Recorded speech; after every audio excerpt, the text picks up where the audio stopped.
this is an iHeart podcast. Guaranteed human. There's a difference between liking a house and actually getting it. Redfin is built to make up that difference and close the gap between finding and owning the home for you. Redfin agents close twice as many deals as other agents. So when you find a home you love, you're not a step behind when it comes to making an offer. That means less watching great homes disappear and more focus on the one you'll call home. Redfin helps turn saved listings into real addresses. Get started at redfin.com. Own the dream.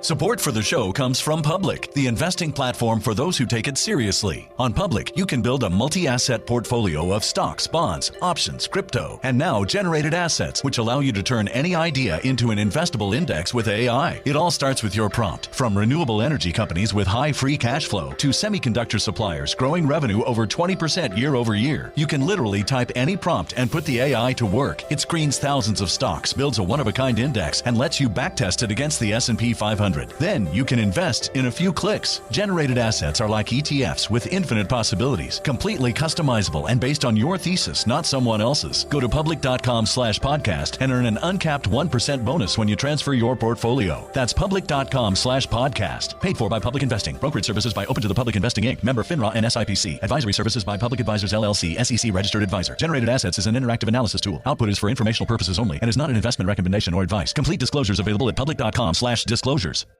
Kids, pets, life, your sofa sees it all. But with a washable sofa, stains don't stand a chance. All of our sofa collections come with fully machine washable covers and cushions, making cleanup effortless. Liquid and stain-resistant fabrics provide extra protection against everyday messes. Plus, with modular designs, you can rearrange your sofa however you like. Perfect for growing families and changing spaces. Starting at just $699, it's time to upgrade to a stress-free, mess-proof sofa. Visit washablesofas.com today and save. Offers are subject to change and certain restrictions may apply.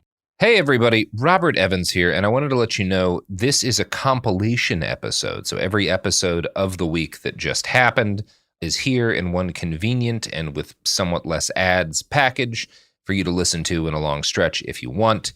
If you've been listening to the episodes every day this week, there's going to be nothing new here for you, but you can make your own decisions.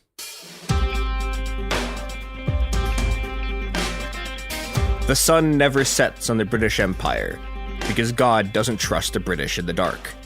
Welcome to It Could Happen Here, a podcast that holds that the only good American tradition is rebellion against the British. I'm your host, Mia Wong, and today we're going to be talking about the happenings in the perfidious Albion. Joining me live from one of the most accursed states currently in existence is Sophie from Mars, the co-host of Red Planet, a weekly leftist roundtable, who does many other wonderful things that involve anarchism and organizing and stuff. Sophie, how are you hanging in there in this sort of increasingly failed state in the West? That was a very good introduction. I do think that Britain is largely out of God's sight and by consequence outside of his love. So I think you summed it up pretty well. I mean, I'm okay. I had experienced a minor hate crime today, so it's another normal day of being a trans person in the UK. Some guy tried to film me on his phone, and I was like, hey, I can see that you're filming me. And he didn't, argue and be like, no, I wasn't. So I know that he was. It was very cool. Yeah. Turf Island continues to be incredibly normal, and by incredibly normal, I mean look. At the end of World War II, lots of states were divided into pieces. The UK should have been one of them. I hold. Well, we're working on it now. Oh, that's and by true. we, I mean trans people. We are working on destroying the union. Yeah, this is. Oh man. Incredible stuff coming. I really thought it was going to be Brexit that finally destroyed the United Kingdom and Northern Ireland. It was hatred of trans people that finally did it. Truly incredible stuff. So you want to ask me what it's like to be British? Okay. So should we both do accents for this one? Should we both be like, "Oi, governor"? Let's have some tea and crumpets. I want an eel pie and some mashed peas. Okay, so I spent some time looking at sort of British export charts and as much stuff in the British economy, and none of them at any point had Britain's chief export, which is jokes about Britain, No wonder your economy's in shambles. Primary export is like white supremacist war crimes. That's true, but the thing is, like, the UK's like ability to export white supremacist war crimes is at an all-time low. It's true. kind of like it's really funny. I was in Armenia like fairly recently for surgery, and I went to a talk by someone who like used to work in DC and now works with the Armenian government, and they were talking about like what kind of external support they could expect for like the conflict with Azerbaijan, and someone brought up Britain, and he was just like, Britain's not really a player on the international stage anymore. Yeah. What is that? And I was like, it's not that funny, but it's kind of like a sign of what the UK actually is now, which is in 2011, the British were like one of the first people who decided they were going to bomb Gaddafi. But the problem is the British like Air Force was capable of doing like maybe like 3 or 4 bombing runs before they just straight up ran out of fuel. And the whole thing was like they had to draw the US in because the British no longer like had like actual military capability to do imperialism anymore. So things are not great in the sort of white supremacy factory. We have reached like a really bizarre point where our ruling class is divided. Like the whole story of like the Dulles brothers and the creation of the CIA is like we are going through that in reverse at this point. Where we've had one of the most interventionist histories of any country ever. And now our ruling class is divided between we should carry on doing interventionism because it benefits us to be the worst, most ghoulish, vampiric country conceivable, and we shouldn't do that because it costs money, and why are we spending money on brown people? Yeah.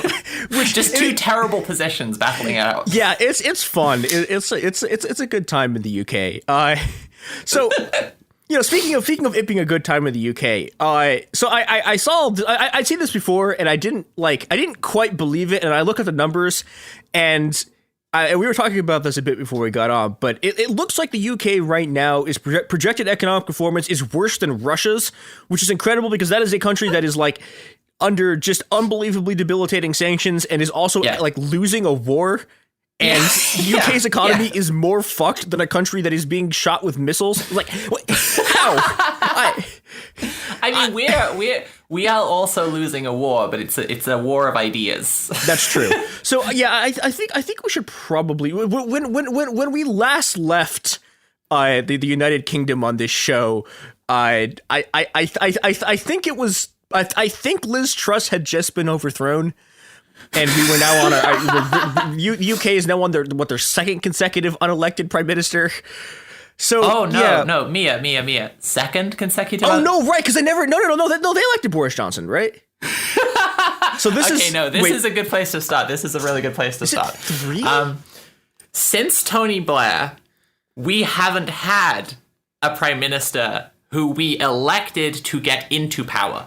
Like, no, sorry, since David Cameron. We did actually elect David Cameron, but only kind of maybe. So like we had Blair, who is terrible and is worth getting into for a whole discussion in a minute.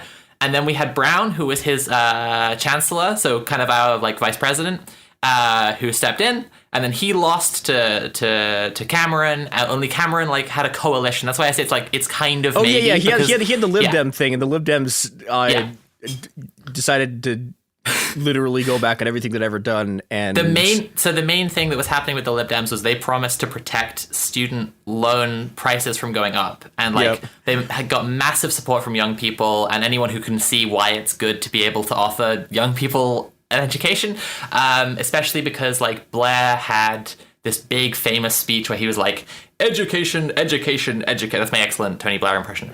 And that's also worth getting into as it's a very multifaceted level of parasitic fuckery, his whole education thing. But because he had focused on education, loads of people were really passionate about it. And then the Lib Dems were like, we're going to stop them from making university fees £9,000 a year. And that was what got the Lib Dems an enormous amount of the vote. And then they made a coalition with the Tories and then immediately went back on it and made, and that's why my student loans are ridiculous, even though I dropped out. My student loans are higher than my partner's, and I dropped out in my second year, and she dropped out after doing like 6 years of the same degree because she had the lower fee. So Then there was Cameron again, but without the Lib Dems, because everyone's sick of them and no one will ever vote for them ever again. The Lib Dems are just a funny side story. There are lots of like funny and cringe side stories in British electoral politics where like it doesn't matter that much because they'll never get into power, but like the succession of absolute like clowns who've been in charge of this party or that party just is really funny. Like the Lib Dems have had a homophobe, but they had Nick Clegg. Then they had a homophobe who said that being gay was a sin, and then they had someone called Joe. What was she called? Swanson. Yeah, I think that's right. Swinson, something like this. That sounds and right. she started talking this incredible, like neoliberal, like if you've ever seen The Thick of It, like she sounded like a character from The Thick of It. She was talking about like people having skills wallets and shit like this. Oh my god. She also, I think, killed a squirrel. There was a whole thing about that. What? Oh boy. Then, you know, analogously, there's like the Communist Party of Great Britain, which I hope to get into a bit later because that is a fascinating story. But anyway, the Tory Party is the one that matters the most for now. So we had Cameron. Then who do we have? Theresa May, because Cameron bet big on us not voting for Brexit, and then Nigel Farage and Boris Johnson, etc., came in and were like, save the NHS, migrants, blah, blah, blah. And then we voted for Brexit. So then we had Theresa May by default because Cameron had left. So this is what I mean, that like the Tory party has this ongoing strategy of just like swapping someone in and then like calling a general election really soon afterwards, and the incumbent's going to win. Mm-hmm. So it's like, I don't consider that to be like someone winning an election if they're already in through rat fuckery. Although I feel like it's still at least there was an election for them, which is more than what's happening now. Yeah, no, it's definitely devolved. Like it's definitely gotten worse. But like, I think we're on like the 7th unelected prime minister by my count. But like, yeah, it was like Cameron, then May, then Boris Johnson, and then Boris Johnson, and then Liz Truss, and now it's Sunak. Because, like, did I get them the wrong way around? Anyway. No, I think that's the right order. Sunak literally didn't have any opposition in the Tory party leadership election. Like, he won by default. It's that's how dire it's gotten. Like, they wanted Boris Johnson to come back and try again, and he decided he wasn't going to bother, and because of that, there was no one to run against Sunak, so he just won by default. Really incredible stuff. Yeah.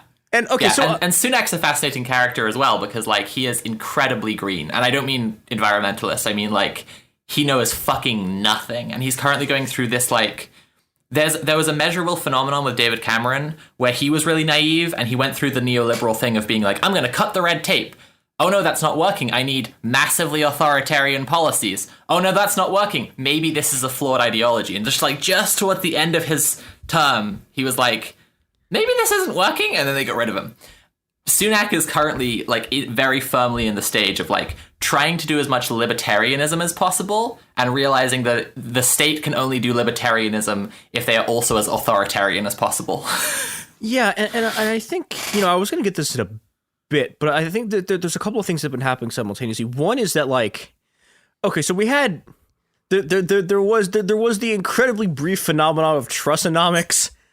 Of like the British's attempt to like actually really sort of, I don't even know how to describe, like because British politics is always neoliberal, but like do a kind of neoliberalism that like nobody has seen since like, I saw people describing it as like trying to do Reaganomics without the dollar, but I think it's actually stupider than that because like there are places where you could conceivably pull off Reaganomics without the dollar, right? But like you have to have like kind of an economy, which is the thing the UK no longer has after they shot themselves in the foot like 1,000 times with Brexit. Yeah, Liz Truss published like a plan for what she was gonna do in terms of economic reforms. And it crashed the pound unbelievably hard. Like just like people, not even the plan, like not even the policies being implemented. Yeah. People saw the plan and the pound like halved in value overnight. Yeah, and like there is stuff that I have seen like in the wake of Trussonomics and in the wake of like sort of Rishi Sunak attempting to piece together like an even sort of functional government that like I never thought I would see. Like I mean I guess I had seen the IMF saying, hold on, you have to stop doing austerity before, but Like, I didn't think I'd see that for about the UK. No, it's pretty And then- impressive, yeah.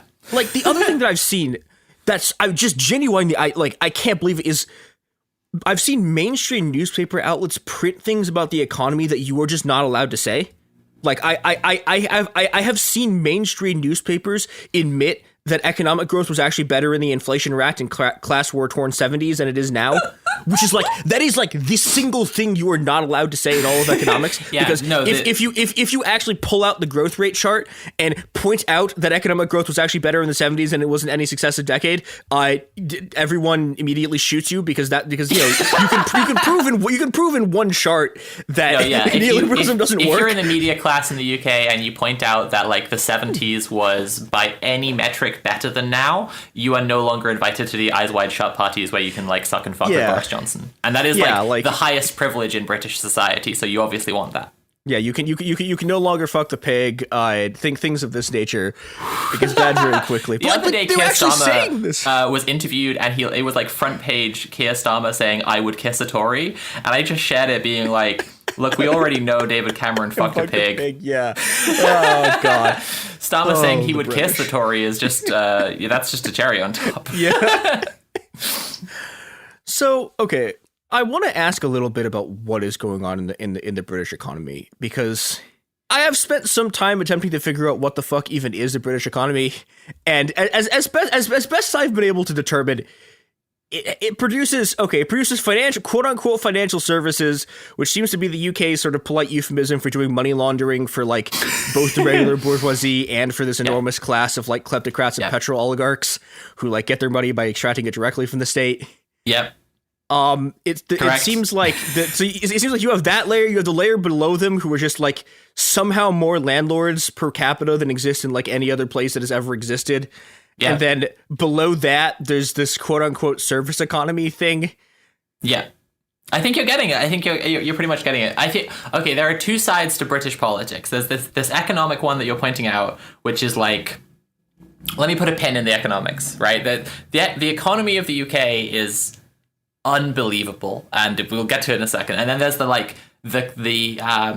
the electoral politics that they try to like, that is just a farce to try to like keep people from ever looking too closely at the economics, like ever looking with a sensible lens at the economics. The electoral politics is just like eternal war on a set of marginalized communities. Young people, immigrants, refugees, and asylum seekers, sex workers, trans people, black and minority ethnic Britons, the GRT community, travelers, enormously. Like that was something that like a lot of people thought that like New Labour under Blair was like so progressive and was like ending races. It was a big like Obama adjacent moment for us. And like, but they were horribly racist to travelers. And that's like escalated in recent years to like, if people are familiar with the Police Crimes Sentencing in Courts bill, like that got somewhat defanged, but like one of the worst parts of the bill still got through was just like ending the right to roam, which is effectively just a genocide against travelers. Yeah. When I mentioned sex workers, like a lot of British sex workers are pushing for any kind of legal reform that would be better, but like our most progressive politician, like Jeremy Corbyn, literally like still supports the Nordic model. Like it's a nightmare. Socially, the political side of that, the social side of the politics in the UK is just war on, as I say, like dividing up the entire population into marginalized groups, forever eternally, like saving this idea of like the blue collar working class white man who also earns like £80,000 a year. Yeah. And that's the ideal voter, even though that's no one. And then there's the economics. Okay, so and all of that is a smokescreen for the economics. So like you said, lowest level, there's the service economy. Because we, like the rest of the imperial core, exported all our industrial stuff to the imperial periphery when our industrial sectors got unionized, we are now a service economy. So practically all jobs in the UK are poor people providing some kind of service for rich people. Then, like you say, there's the landlords. Above that, we have a wild time with landlords, and that there is a plus side to that, which is that like our tenants unions are fantastic. Like we have such a boom in tenants unions. I've been interviewing activists and organizers for a couple of years now, and in the US, you guys are doing okay with tenants unions. You've got a bigger challenge because the cops show up with guns to evict people, so that is a crazy time. But like, we have such bigger, stronger tenants unions, and like, I think the possibility of something like a full-scale rent strike happening in the UK is actually pretty feasible. The U.S. people just don't like get that shit. Like I had back when I was an incredibly naive youth and was in the DSA, we had an entire like massive battle in my chapter about whether we should do tenants organizing. And I was on the side of like, well, yeah, obviously we should do. Yeah. And like I had one of the fucking Chicago DSA leadership people like in this meeting said to my face, and I quote, "How does building tenants unions build working class power?" What? What? These people are clowns. Absolute clowns. Every time they walk down the street, their giant noses go honk, and like their clown shoes go. I'm not gonna engage in anti-clown slander here. I do not. I think it's very unfair on clowns to compare them to the DSA. That's true. God. There's a line in Angel Wing Paradise where she says like, I don't want to be the head of the local DSA chapter. I just want to be on the Digimon the movie soundtrack. I'm like, fuck yes. Yeah, reasonable. Okay, speaking of the Digimon the movie soundtrack. Very nice. Maybe we'll get sponsored by Digimon the movie. Maybe here's an ad for Digimon the movie. Yeah. I hope it's gonna be fucking gold again, or like we're please. Okay, just like once again, we have talked about this on multiple shows now. Please stop DMing other Sophie about the stupid gold ads. We know they're there. Don't buy gold. Yeah. And we're back. I hope you're now into Digimon. They got little monsters that turn into things with giant guns. I hope what being could you ask carpet bombed with Digimon the movie ads has reshaped your brain to a higher consciousness. Digimon consciousness. Let's talk about financial services. You mentioned this very briefly, but this is actually okay. Most people in the UK working in like fucking Uber or like Deliveroo or some other nightmarish service sector job. Then there's the petty bourgeois who are so overwhelmingly landlords now. And then there are mega landlords. We have a ton of like mega landlords who something really insidious about that, by the way, is that we have a lot of like housing associations that claim to be like for the good of the tenant and claim to be like socially progressive, trying to help people out. And they actually own like thousands of properties. And there are people with like through the tenants union. My partner knows someone who it was like raining in her flat. Because the leaks were so bad, it was like rain indoors, and she had like black mold, and none of her lights were working. And that was a housing association. They are some of the worst landlords. And then above them, the UK is running one of the biggest money laundering operations in the world.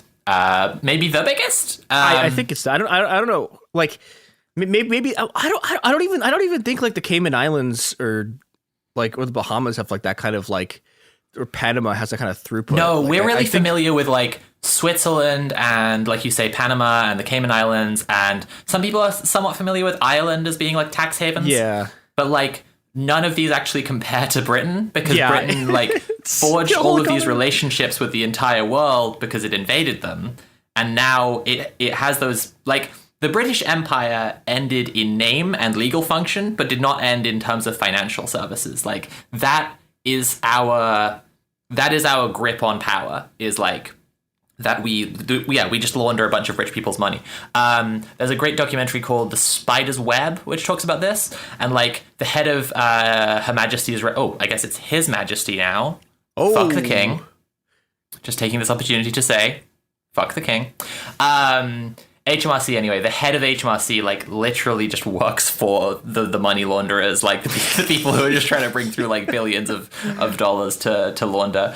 Like, when I say about, like, the rest of our politics being a smokescreen, it's because, like, this is everything for the British ruling class. Like, it's all about them trying to launder money. And, like, I think that, like, the the recent rise in like far right populism, or attempt at that in the UK, which, by the way, I don't think is going as well as they wish it was anymore.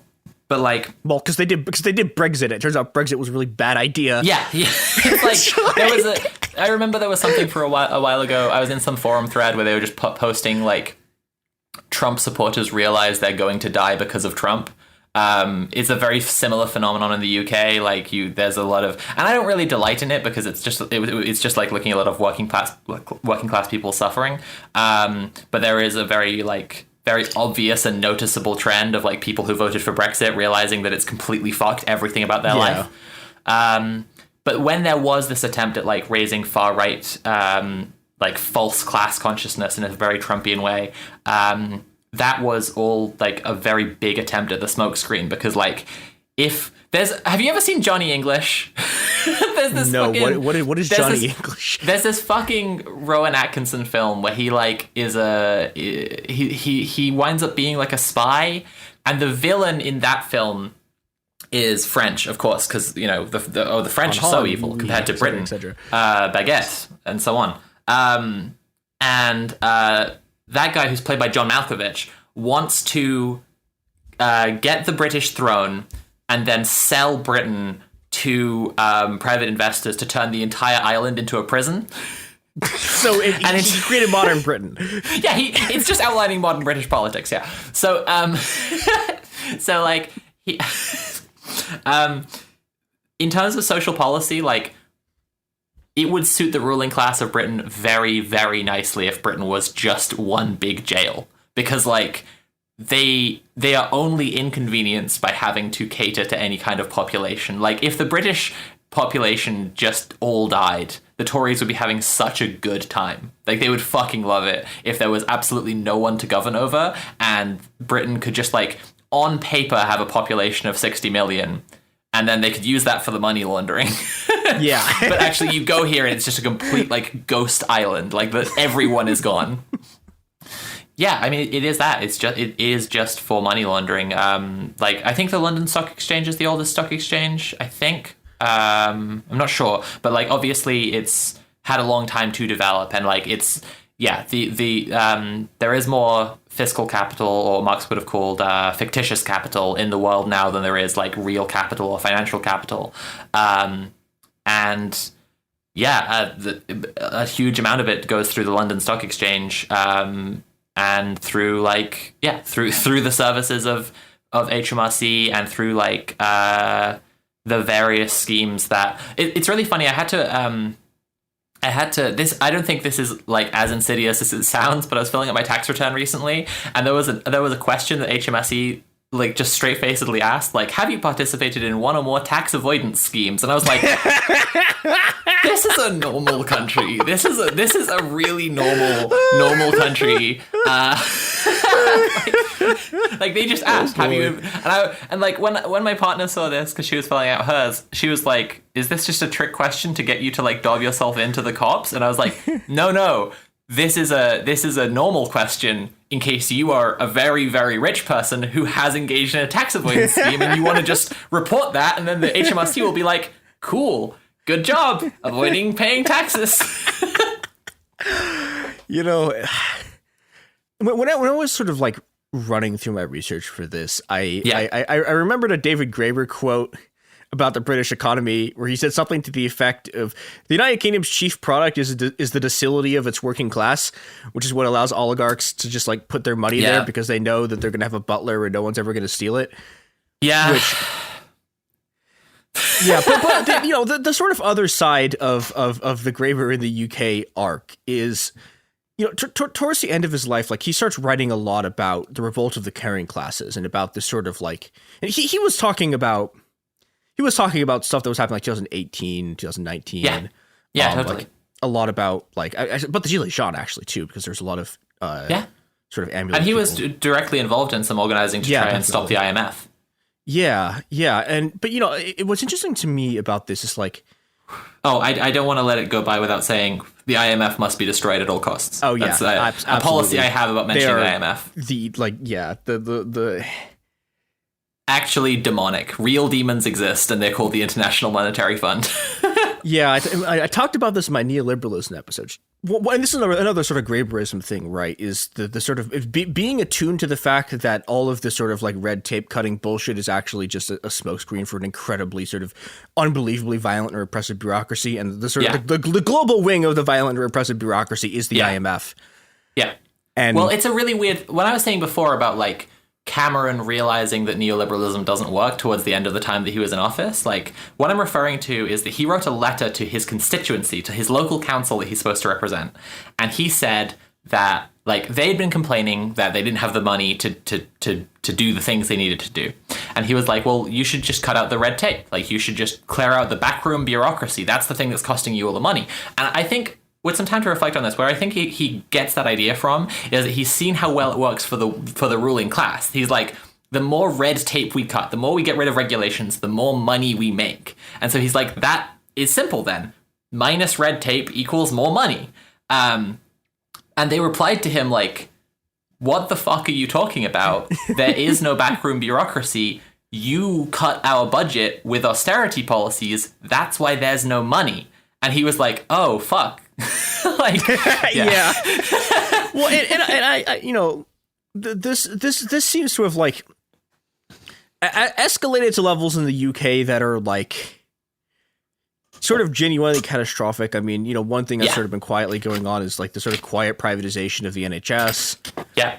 Which is the NHS is the National Health Service, or as trans people call it, the No Healthcare Service. I haven't heard that one before. That's very good. Yeah, but you know, okay, but I'm currently a good demonstration of that. Actually, I am currently trying to get onto the pilot scheme Trans Plus, which basically gets you to the end of the waiting list. And if the pilot scheme goes well, hopefully we'll be getting rid of the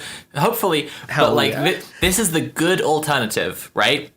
And to get onto it, I need to get my referral, which my GP told me they did but didn't do.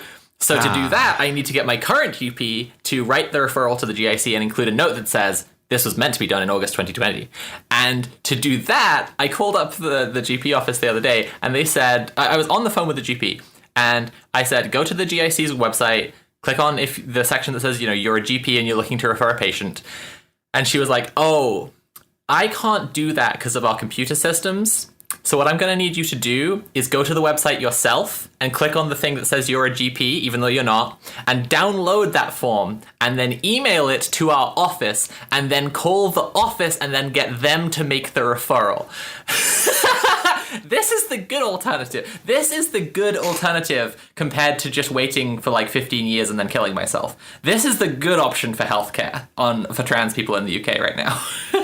Yeah, it's like as like shitty as American trans healthcare is a lot of the time, it is somehow unless you're in a place that has made it illegal now, which is fun. It's a lot less fucked than the UK's, which is kind of incredible. Sec, I really thought we were like outdoing the GOP states. Like for just a second there, we were like inching ahead in how much our country hates trans people. And then, like, all these bans came out that were just, like, taking trans kids away from their parents or whatever. Yeah, and I was like, okay, no, they clearly won. For now, anyway. We'll see whether, you know, like, the Rowling bill comes in 2024 or something that, like, you know, it's just, like, execute transgenders on site. I would not surprise me at all. Oh, God. It's fun being just the scapegoat for everything that's ever gone wrong ever. Hi, this is Mia in post. This episode was recorded just days before Brianna Jai, a 16-year-old trans girl, was stabbed to death in a town near Liverpool.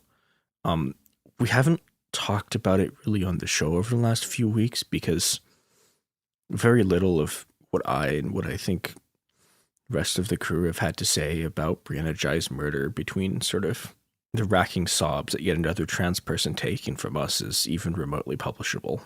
What I can say is that some of the wealthiest and most powerful people and institutions in the world are trying to exterminate us. And the BBC, the New York Times, J.K. Rowling, and every major British political party, and the American ones too, have blood on their fucking hands and should be treated accordingly. And on that bleak note, we can go back to the rest of the episode.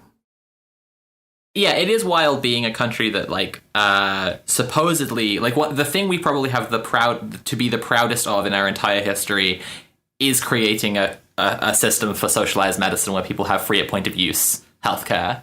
And since it was created, the ruling class have tried as hard as possible to destroy it. And they're finally succeeding. I'm actually having friends are telling me recently that they're going to, like, hospitals, and the hospitals are telling them that they're privatized, and they'll have to charge them because they're not, like, contracted to do NHS work anymore.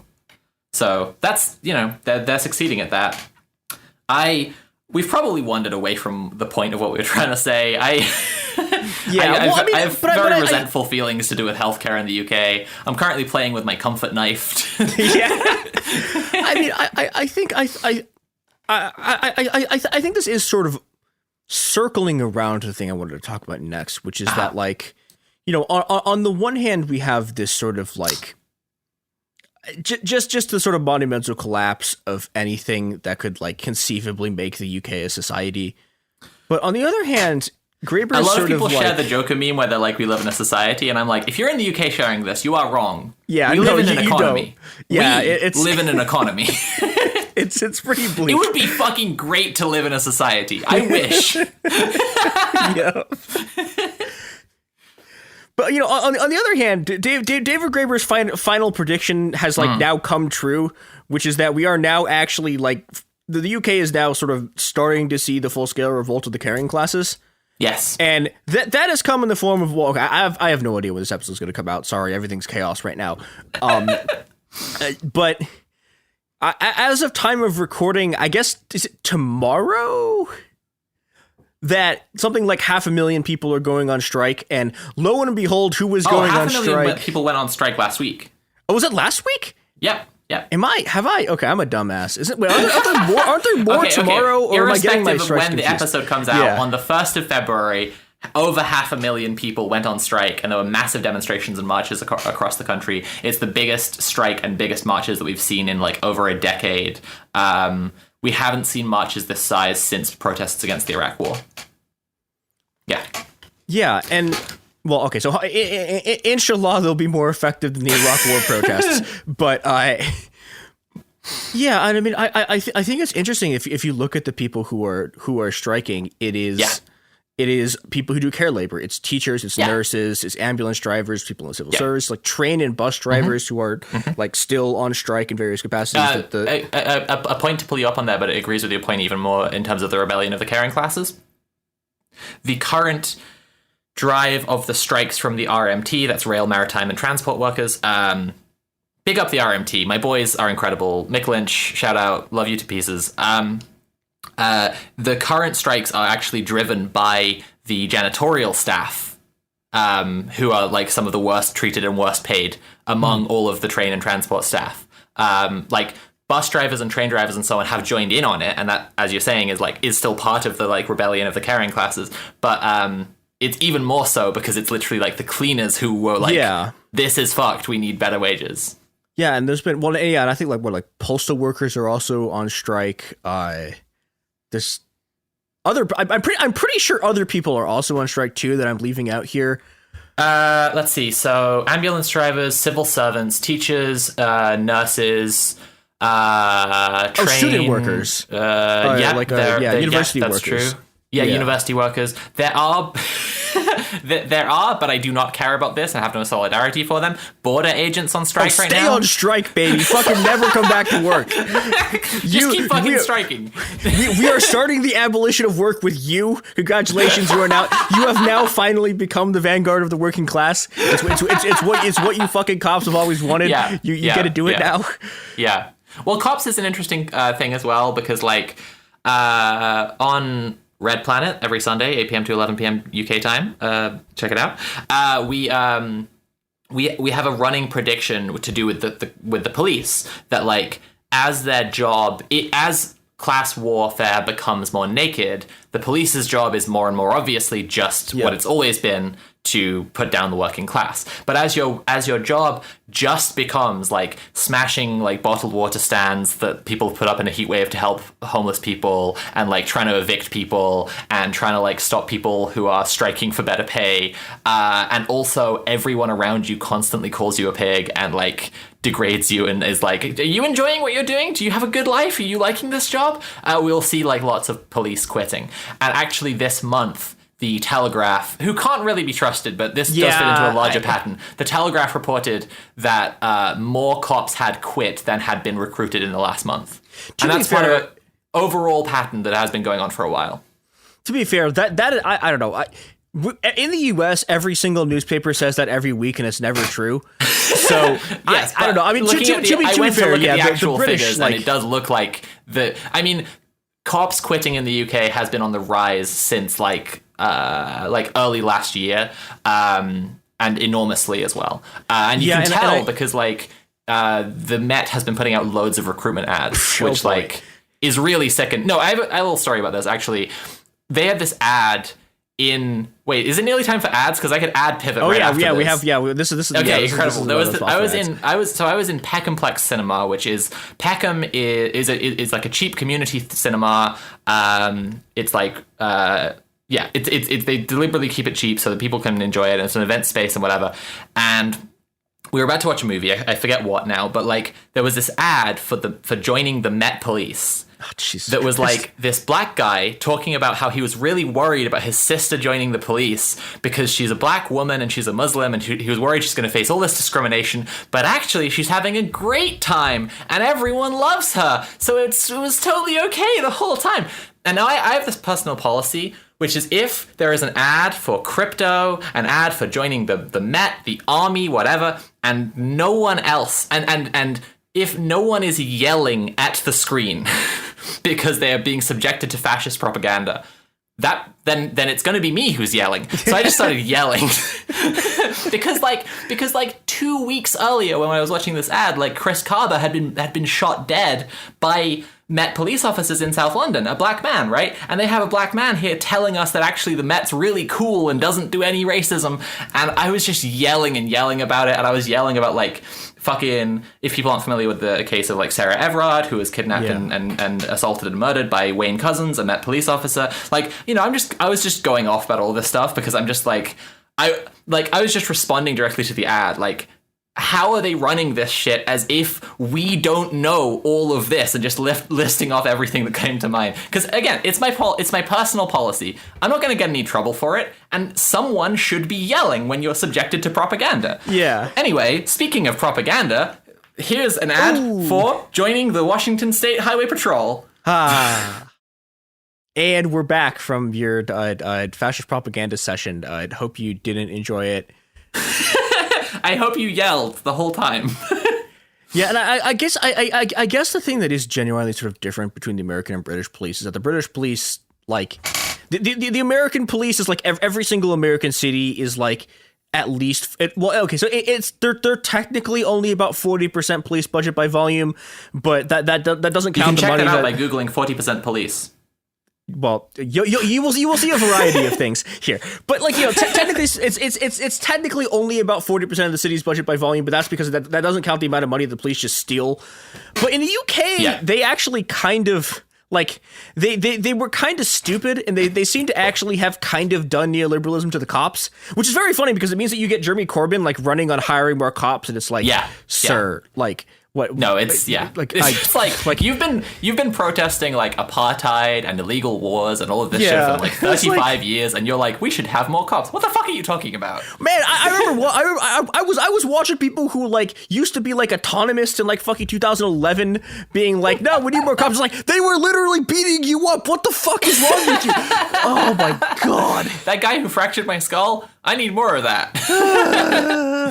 Yeah, no, it's pretty fucked. There is like an enormous amount of British brain going on where even our like most progressive politicians will support shit like that. And like I said earlier, like the Nordic model, right? Like there are limits to the British imagination. Because we've been doing this shit a long time. We've really perfected the brainworms. Yeah, I mean, I have okay. So my least progressive theory is that there's something called large population island brain, which affects it affects the UK and Japan are the two sort of models of this, where you like. Being on an island and then also running an empire makes you like absolutely psychotic in like very, very specific ways that are like both the same. It's like you have a massive nonce culture, like the way you do imperialism our is tradition similar. of lovable public nonsense is thriving. Gary Glitter recently got out of prison and then immediately went on to far-right TV network GB News and said that woke cancel culture is the biggest problem. Yeah, it is a very grim state of affairs. Yeah, is what I will say about both the UK and Japan. Although I guess to be fair to Japan, they did just assassinate their ex-prime minister, and probably the most probably the most successful historical assassination not done by the CIA in like 100 years or something. Like really incredible work on the part of the man with the electric blunderbuss. The UK, however, not there yet. Yeah, I mean, where's our homemade blunderbusses? Come on, guys, step it up, guys. This is not a call for leftist terrorism. I am not.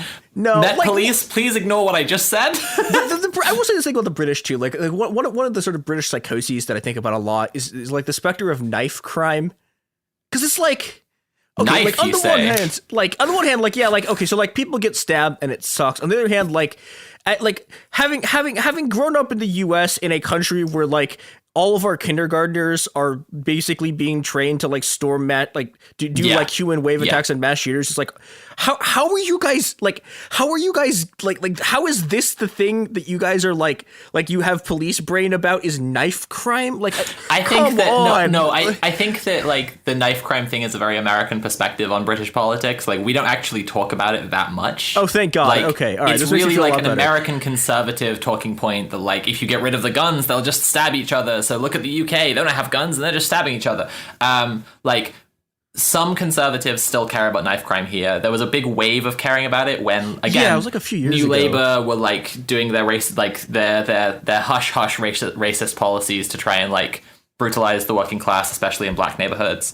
But like, no, I mean the cop brain is like in everything. It's not like it's I think British brain is just an evolved form of cop brain. It's like when cop brain affects everything in life, then you are British. And I guess also it's like you have cop brain and then also landlord brain at the same time, which is like a truly sort of dastardly combination. What is a landlord but a cop for housing? That's true.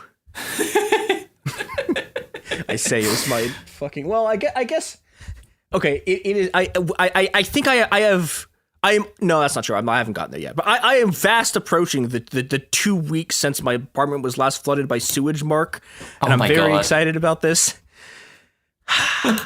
love landlords, love renting. We here on this podcast love landlords. It's great. Is my ceiling still falling on me? At least not up. Oh God. Oh boy, that's a new. Oh, fun. Okay, this has been the Mia's apartment is falling apart update. Well, should we talk more about the rebellion of the Karen classes? Because I think let's do that. I think that's a really pointed and worthwhile Graeber prediction. I'm a big Grabe head. I have a friend who I just get onto Discord chat with, and we, as we put it, Grabe out. I like to say I'm getting the Grabe from beyond the grave 24/7. But the rebellion of the Karen classes is a really poignant thing to talk about because neoliberalism does not care about reproductive labor in the slightest. And where older forms of capitalism had that covered because women were basically fucking slaves, now reproductive labor has to be done by professionals because everything must be marketized. And of course, being the most essential labor, it's gonna be the one with the shittiest working conditions and the lowest pay. That's neoliberalism for you. If it must happen, it must be dog shit. And so, like, this is where we see the rebellion of the caring classes now, especially with the service sector economy. So, like, within the Imperial Corps, everyone's being put into some kind of care job, essentially. And they're treated like shit. And now they're starting to actually form unions and fight back, which is really fucking cool. Yeah, I want to briefly interject here with a thing everyone gets wrong about Margaret Thatcher, which is that everyone and their mom will say that fucking quote about there is no society, there's only the individual. Except they never leave out the next part of that sentence, which they always leave out. The part of it that they always leave out at the end is that the actual line goes. And it's slightly weird because it was in response to a question, but basically the line is there's no such thing as society. There are only individuals and the family. There are men and women and there are families is what she says because and also to be clear, Margaret Thatcher not a friend of the transes. Shockingly. Wow, who could have guessed? But I think this family part's also very important because definitely. You know, like neoliberalism has these two conflicting tendencies, right? It has this one tendency that is like, well, it's trying to use the family to create labor in two different ways at the same time. One is it's treating each person in a family as an individual who can go produce value for people. But then secondarily, right, like neoliberalism is an ideology of incredible alienation and incredible sort of atomization. Yeah. And also it's an economy based on but simultaneously it has to be able to do reproductive labor. And the way that it sort of like bridges the gap of this contradiction is with this sort of alliance it has with the religious right and with sort of like religious conservatism in general, because it can put up this false, and this is where all the trad calf shit comes from. This is where all of the sort of like trad wife, like, oh, hey, you can like, when she's saying there are individual men and women and there are families, there's an implicit thing there where she's saying families, like she is leaving out children as people because children are properties of family. Like they belong to the parents. And also, like, whatever reproductive labor is done to make those children into individual men and women, that's just part of the family. Like, there's a lot of heavy lifting happening in there are families, right? Yeah, and I think the other part about this, right, is like this is the sort of like the sort of like neoliberalism has this pseudo populism that it generates. That's about sort of like the family and like the church. It's like the sites of sort of like this is how you resist sort of social alienation as you do these things. But like both of these places neoliberalism has like a huge focus on consensus politics where they say these are the resources that are available and you all get a say in how they're distributed in your community. You can come together and engage in the electoral process and consensus politics. And we all agreed on what, and this is all just a process to manufacture consent because actually there are infinite resources available because we launder money for the rest of the entire fucking world. And if this were like any other country that would have any kind of like trickle down to get into the Reaganomics effect for the rest of the population, but being Britain, the country that invented concentration camps and workhouses, no, absolutely not. Not a red cent is going to be touched by the pause. Yeah, and I mean that kind of like, I don't know. That I think like that also sort of goes back to just like the containment of the working class, the British working class, as like a political force, and that's starting to come undone. But even then, like, this is my one of the things that I say that gets people the most mad at me is that like there's like, okay, 1 and 2 day strikes are kind of like. Every single year, India has the largest general strike in human history, and it's 1 day, and it does nothing. And the only times it hasn't done nothing are the times when people have actually like kept going on strike or like marched a farmers' protest to the 1 and 2 capital. day strikes are a good practice to show that we could hold out for as long as possible. They shouldn't be like the whole thing. And okay, and like I've talked about this before when I've sort of like interviewed nurses on this show, and like there are absolutely times, especially in I don't know if this works the same way in the British nursing sector, but like there's absolutely like there are absolutely tactical reasons why you want to do a limited duration strike, especially in the nursing sector, that have to do with how the contracts work at bringing in scabs. But like 1 and 2 day strikes are kind of like. they're more symbolic than they are sort Yeah. of like, an actual instrument of class war. And I think part of something that you have to engage with in the British process, and this is also true in the US, but our unions are like, there's like 2 of them and they represent about 7 people. So it winds up being less of a deal unless you're like a UC grad student on strike. But it is also that like in Britain, the trade unions are just like actively, directly sort of like feeding into this incredibly dog shit, like political machine, which is... Well, okay, yeah, this is an interesting question. This is an interesting like thing to think through because so if people aren't familiar, we had Thatcher bringing in the wave of neoliberalism, along with everyone's favorite guy, Ronald Mommy Reagan, and she waged war on the miners especially, but the unions in general across the UK and crushed the unions. And for this, she is forever remembered as a saint by the ruling class and by the Conservatives. But this was, as I said earlier, like this was a part of a trend in the imperial core where the most strongly unionized sectors, which were manufacturing and industrial and like mining, were those unions had to be crushed so that labor was outsourced to the imperial periphery, right?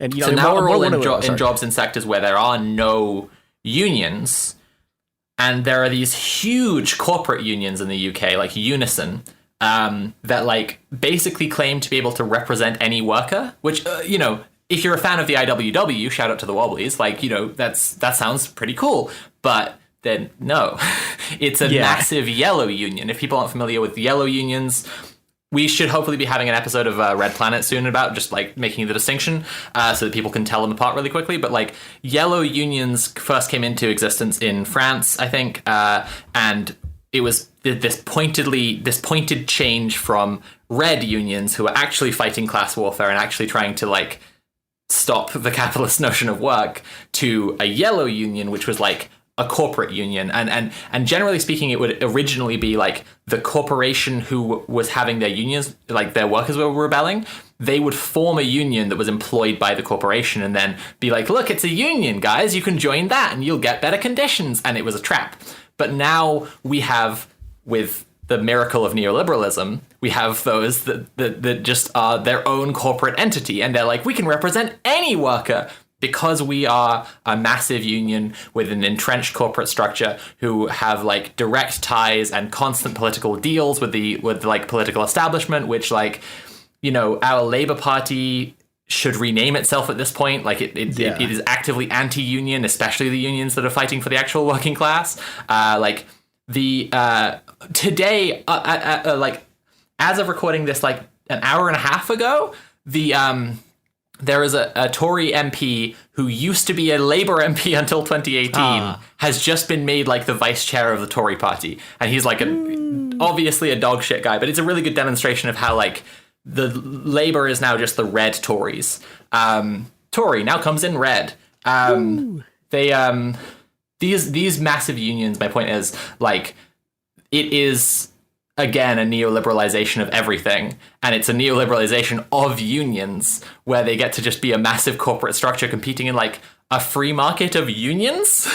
Like they're trying to like compete to offer workers the best thing, and like, oh, we're most likely to succeed at our demands because we have the most workers behind us. But like practically everyone knows that what they're actually going to get for the workers who are with them is dog shit. Like my friend was talking to a nurse at one of these marches on the 1st of Feb, and she was just saying like she was with Unison, and then they said that what they were like actually pushing for was still like under inflation and still like it just wouldn't be worthwhile at all. So she's changing to be with the Royal College of Nursing instead.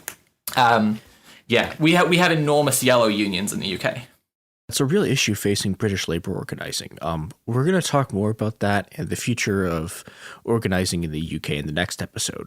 For now, this has been It Could Happen Here. You can find us in the usual places on Twitter and Instagram. Dust the British Empire.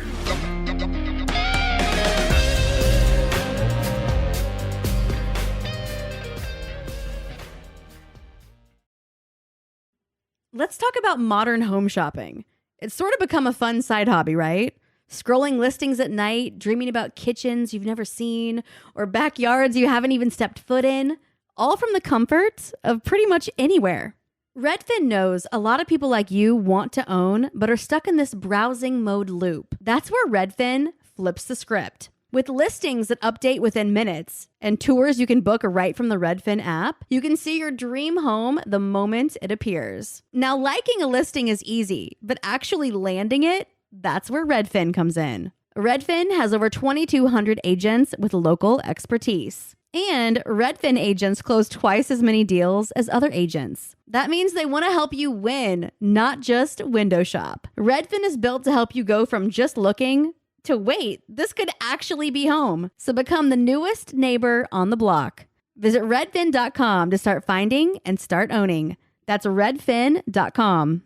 Support for the show comes from Public, the investing platform for those who take it seriously. On Public, you can build a multi-asset portfolio of stocks, bonds, options, crypto, and now generated assets, which allow you to turn any idea into an investable index with AI. It all starts with your prompt. From renewable energy companies with high free cash flow to semiconductor suppliers growing revenue over 20% year over year, you can literally type any prompt and put the AI to work. It screens thousands of stocks, builds a one-of-a-kind index, and lets you backtest it against the S&P 500. Then you can invest in a few clicks. Generated assets are like ETFs with infinite possibilities, completely customizable and based on your thesis, not someone else's. Go to public.com/podcast and earn an uncapped 1% bonus when you transfer your portfolio. That's public.com/podcast. Paid for by Public Investing. Brokerage services by Open to the Public Investing Inc. Member FINRA and SIPC. Advisory services by Public Advisors LLC, SEC registered advisor. Generated assets is an interactive analysis tool. Output is for informational purposes only and is not an investment recommendation or advice. Complete disclosures available at public.com/disclosures.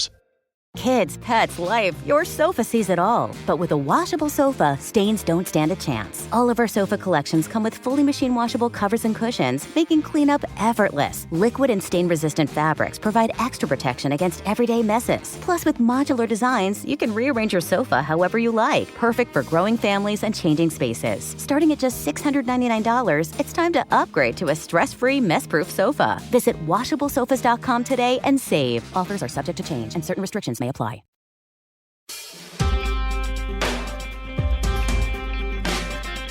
It's It Could Happen Here, a podcast where I think Turf Island is legitimately my only remaining British joke. I think I've gone through basically every other one. So yeah, welcome to us talking about Turf Island. This is part 2 of our interview with Sophie from Mars, and yeah, we're going to talk about how to make the UK less shit. Yay. The US has gotten to a point, like a level of unionization that decreases every year to the point where like it's people think of just like being in any union as like a socialist position, and it's like, guys, I have really bad news for you about wish. Like it's really not that.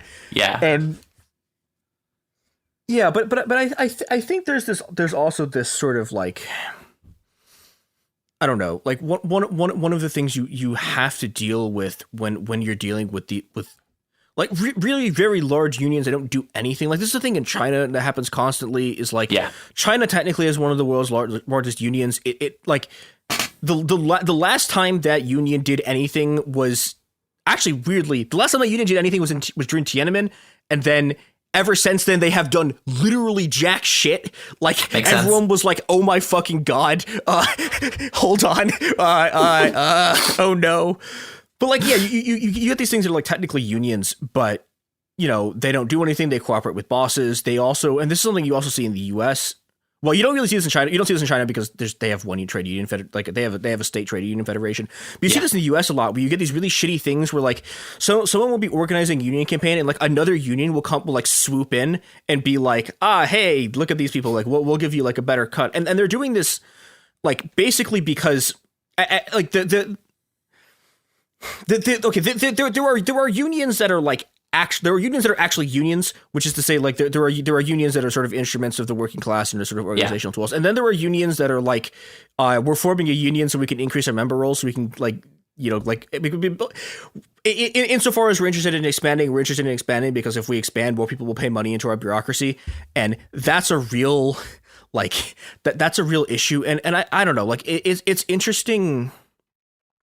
It's interesting to me to see whether the sort of one-day strikes that have been happening in the UK kind of like, I don't know, escalate's not the right word, but Well, if we're discussing what should happen, what's gonna happen next, and I mean, again, you don't know when this podcast is gonna come out, so like it could be that who knows? It could like be I might offer some predictions here, and you might be able to like just look at the UK news and directly be like, Sophie was full of shit. But like, also we should talk about young people in a minute because that's like pretty crucial to understanding UK politics. But the government right now, like I said before about Sunak, like he's trying to put in these massively authoritarian policies because he's realizing that like without them you can't do neoliberalism effectively. And one of them is like I said about the PCSC bill, which was already in the works before Sunak came in, but like now it's come through and they're doing like a second wave of trying to do it. They have the online safety bill, which is not for anyone to be safe online. It's trying to like control freedom of the press, basically. Like its most extreme proposal is basically that like people who are anti-capitalist and who are reporting on the news should be arrested. Normal British moment. But one of these ones is he's trying to just ban strikes. Like he's effectively trying to ban strikes. The technical mechanism of it is that they are bringing in a bill that will demand a minimum level of service for certain industries it doesn't say what those minimum levels would be, but the MPs can decide on it later if they want, like set it to be whatever they want. And obviously they could set that minimum to just be complete normal service. Yep. But even if they don't, like setting a minimum service defeats the point of a strike. And I think that if we're talking about what will happen next, we have this enough is enough movement right now. I have mixed feelings about it. I have some suspicions. I am not the biggest fan of electoral politics, and I do feel like it has the hallmarks of something that could like launch a political party at any minute, and then it'll completely recuperate all energy that it has, and every other bit of energy that like will die off. But I think that the response to legislation trying to ban strikes is probably going to be an escalation from these 1 and 2 day strikes into like holding out for as long as they possibly can to demand concessions from the government. And then like once you're in that territory, you're actually talking about, do a Wurstfeuer. You're actually like it's as Flowbots would say, compassion as fast as you can, go time. I think that the movement of unions and class consciousness that's currently rising in the UK is not going to respond by like lying down and taking it when the government tries to ban strikes. I think that it's going to escalate. And speaking of escalation, is it time for ads? Yeah. Cool. They're gonna look. The Washington State Highway Patrol is going to escalate things right into your skull very quickly. So here's an ad for an escalating, worsening crisis of cryptocurrency. Buy Sophie Coin, the only currency which supports the working class. And we're back on. This is reminding me of the Libcom oxidizable currency David Harvey NFT thing. Oh, he was so bad. Incredibly funny.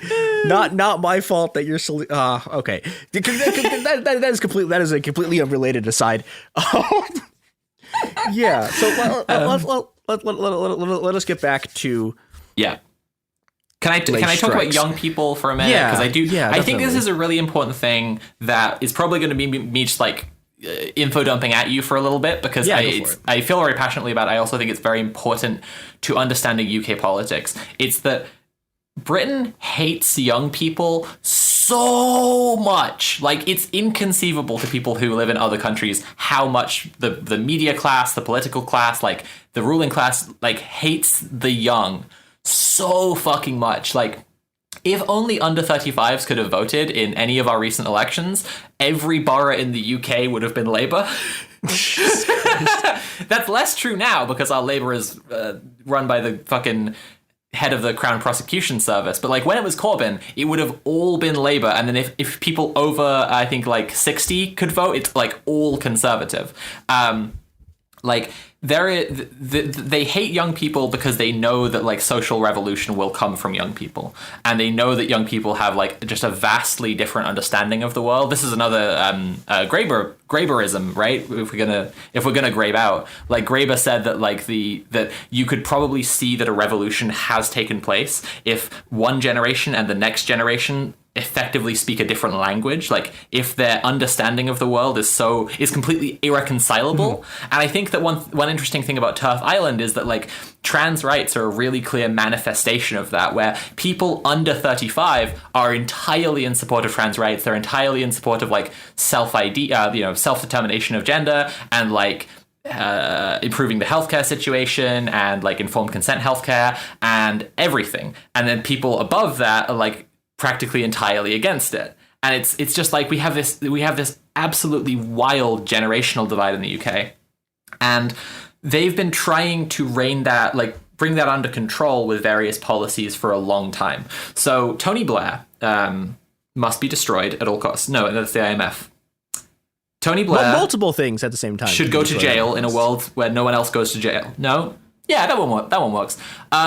Tony Blair, Margaret Thatcher's greatest achievement, had this speech where he was like, education. And he was basically like, we are going to make it so everyone goes to university. And he also did a lot of other reforms to do with getting people into schools. It was contemporary with and very comparable to like Bush's No Child Left Behind kind of stuff. Oh, God. So he did a lot of stuff to try to like clamp down on youth and also create a pipeline for young people to get through high school and then go to university. He also, like, when I'm speaking about clamping down on youth, Mia, are you familiar with the ASBO? Oh, is that the fucking sonic gun things?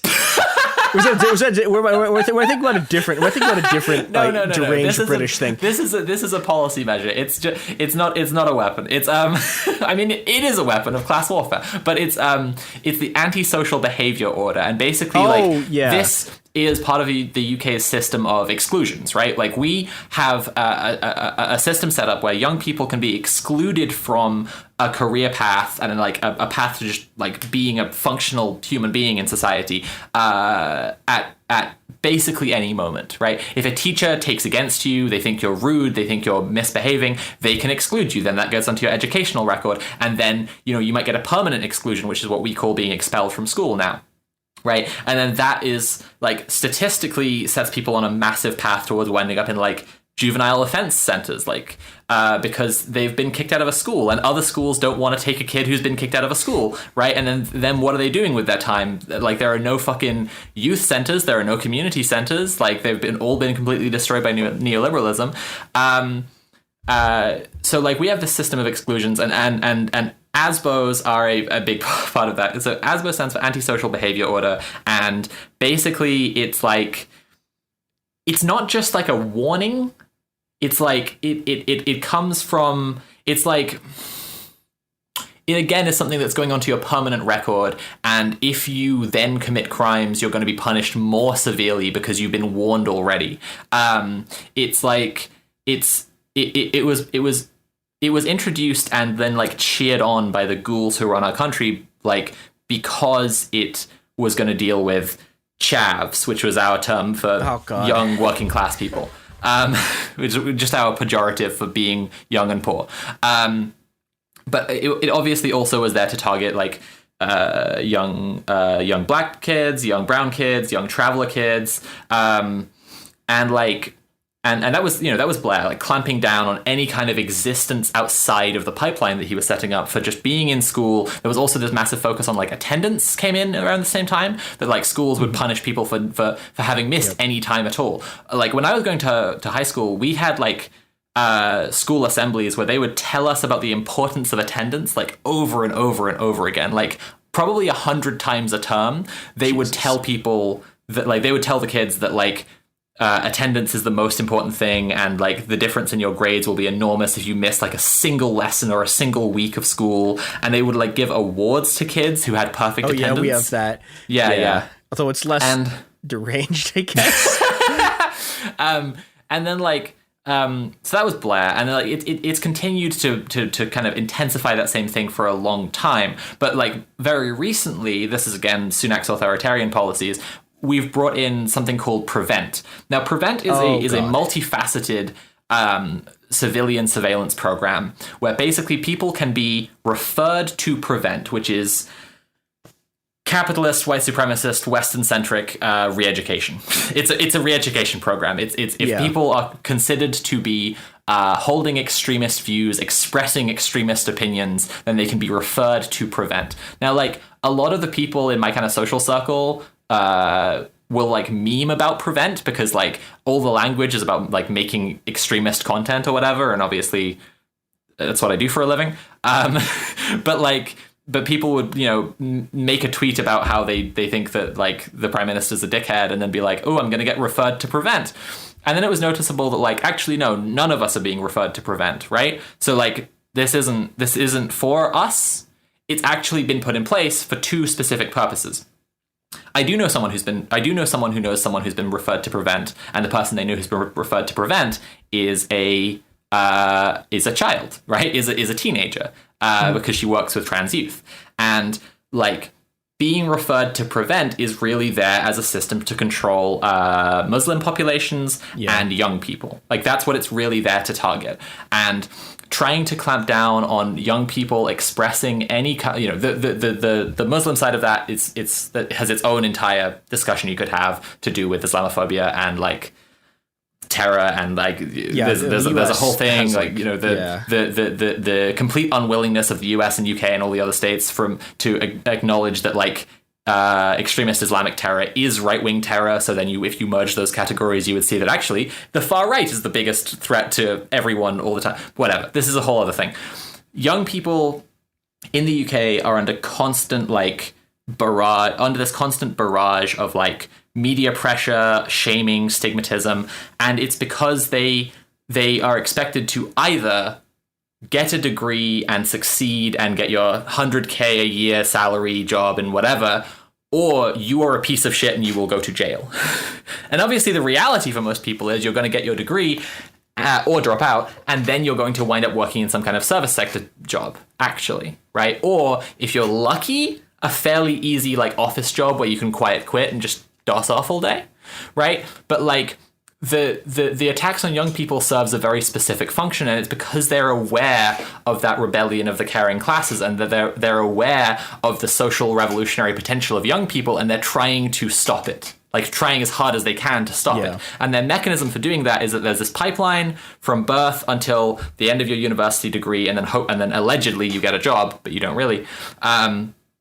Or else, as I say, you probably wind up in jail. The university thing is also really, really interesting because Graeber, again, fucking everyone take a shot.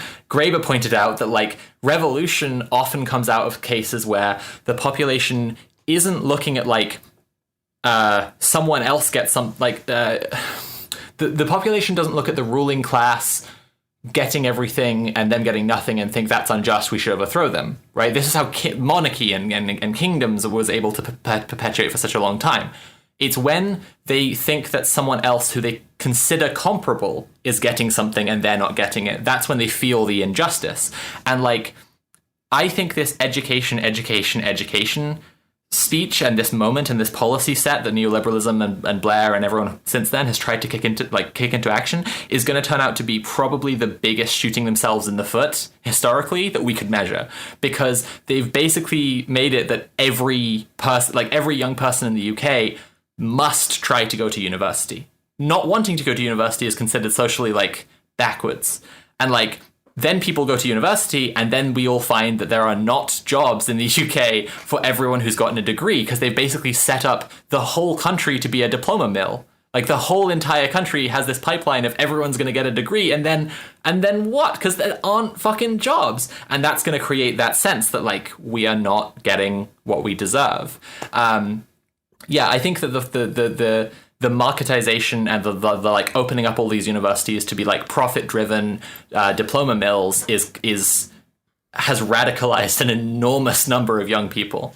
Yeah, which I think is really interesting, because a lot of Tory policy in like you know, like one of the things the Tories did right after they came to power, like right after 2008, was immediately went to war against sort of higher education, right, and immediately started doing these increase in fees, and this is, you know, this is what produces the like 2010 like student movement, and it's really interesting to me that like it really kind of seems like, I don't know if for them the cure was worse than the disease, because like, you know, they survived 2008, right? And there was a real moment where it looked like globally that the ruling class was not going to survive 2008, and that like they were all about to come down. And okay, so they survived that, but like, yeah, it really feels like they've sort of, and this is a similar thing that's happened in the U.S., right? Which is like, it turns out if you turn an entire class of your population into just like basic, like basically the debt peons, those people get really, really, really pissed off. Yeah. It's like, you know, okay, so you don't have a bunch of highly educated people who are very, very, very angry at the people who forced them to take out all of these loans. As conservatives are always pointing out, have been through university, which is a culture where they're going to be exposed to way more leftist ideas. Yeah, I mean, like I like, this is something I think about a lot, which is like, I think I knew one openly gay person in high school. Like, there were 0 trans people. And I got to like the first time. Well, there was at least one. Well, you know, look, I had no idea, and part of the reason I had no idea, like the first time I like met someone who was like openly trans was like literally the first time I walked onto campus. Yeah, and like one of the first people I meet was like a trans guy who fucking rips. Yeah, I hope he's having a good day. Yeah, and like that, like, you know, and I think there's this tendency in the U.S. particularly. There's this tendency to look at the university and look at like, yeah, like obviously, if you are going to school in the U.S. and also if you're going to school in the U.K., you are going to run into a Marxist professor who tries to break your strikes, right? Like that's a thing that's true. Like there are a bunch of right wingers on campus. Like I went to the University of Chicago. I have seen my own fucking econ department. Our movement of that is largely Tufts. Like Kathleen Stock or whoever, if you're familiar. Like yep. Yeah, our right wing professors are almost always Tufts. Yeah, but like you know, and there's this real tendency to sort of like completely disregard the university as like a thing that can produce anything remotely leftist, and I think that's just wrong. Like there was a reason a whole bunch of the universities in the US were redesigned after 68. Like there's a reason why, like, one of the if you're doing a military coup in a Latin American country, one of the first things you do is roll tanks onto college campuses. Yeah. Because if you don't roll tanks onto the college campuses, those students are going to fight you until like all of them are fucking dead. Like that's a, you know, like that's like, and as much as, you know, you can even look at people like Lula, what's it right? called? Like hippies and hard hats thing, right? Yeah.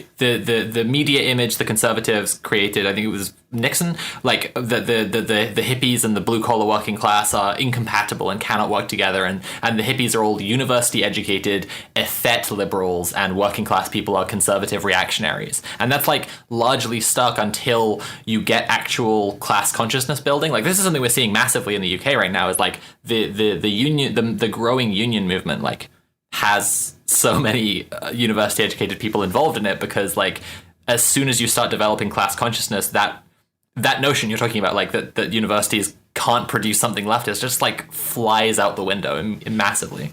Yeah, and I think that's why in the US there's like this massive effort to sort of like, I mean, I'm just gonna call it a fucking psyop, because it is.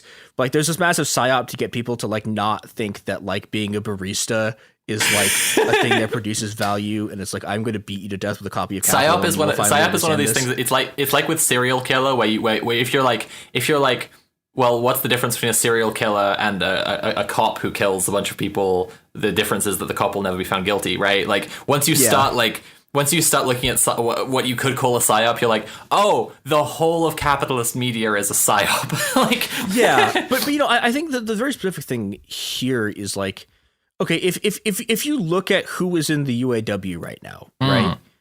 The UAW is composed of two kinds of people. It is composed of people, the remaining people who work in the auto industry, and it is composed of grad student unions, right? Yeah. And I think I saw a statistic recently that I think it's true, although I wasn't able to verify it, which is that like 30% by volume of the UAW's total membership right now are from workers in the University of California system.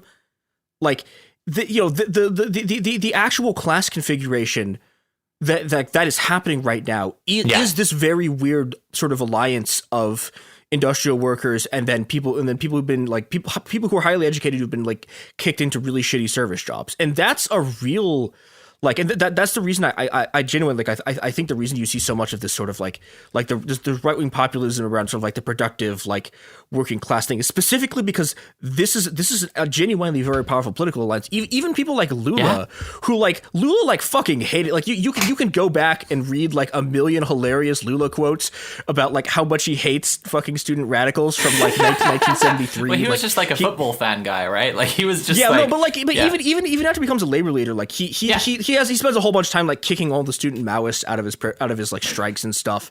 And like he has this great line that was like this guy walks into the door. I looked at his hands and they were perfectly smooth. And I said to myself, this man is a Trotskyite.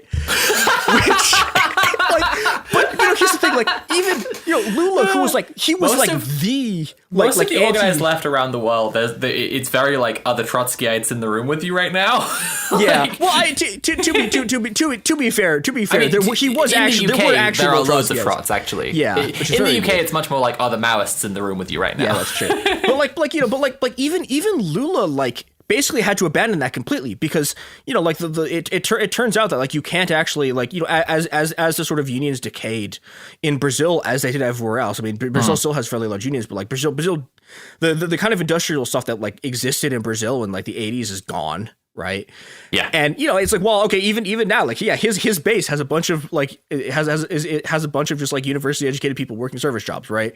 Yeah. And like there's no actual like there's no version of a functional leftist political coalition that doesn't have that. And it's significant that two of the most prominent leftist theorists of the last like 20 years, David Graeber and Mark Fisher, both worked in education. Yeah, right. Like Fisher was pointing out the whole like second shift stuff, kind of like we were talking about before with like reproductive labor, and he was talking about how like exhausted people are because they do their job, and then and it's not just women anymore. Like this labor is expected of everyone. I mean, still disproportionately women and disproportionately women of color, but like he was telling a story about like his colleagues working in a high school that the only time they could find to organize or first complain about their working conditions and then organize was like when they went to the pub after work together, right? Yeah, well, I think it's also like I'm pretty sure it's true. I know it's true with Graeber, but like those were both people from working class families who went into academia, which is a very sort of like I don't know. It's a very like I guess potent combination for how you get people into radical politics. And I think this is again going back to sort of like Tony Blair shooting himself in the foot, which is like, okay, so you're now forcing a bunch of working class people into universities. Yeah. And then saddling them with student debt, and it's like, I wonder what effects this will have. Understanding of the world around you at the cost of becoming a debt peon, which will make your understanding of the world around you a very radical one very quickly. And it's like, okay, like there is a certain extent to which millennials get sort of less radical over time, but like if you look at the less radical over time, it's like they go from autonomous to Corbynites. No, and that's still not great. Like, if you're like yes, but like.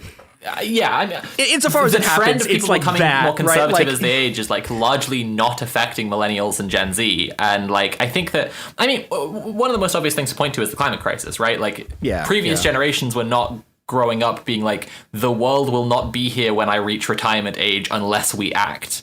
I don't think it's impossible for people to sell out. Like there are still a limited number of sellout jobs that you could take, right? But the problem is there's not enough of them in order to like actually buy people off en masse. And like, and the other thing particularly was like, the thing that's supposed to make you more conservative is property ownership. And like, who the fuck is going to buy a house?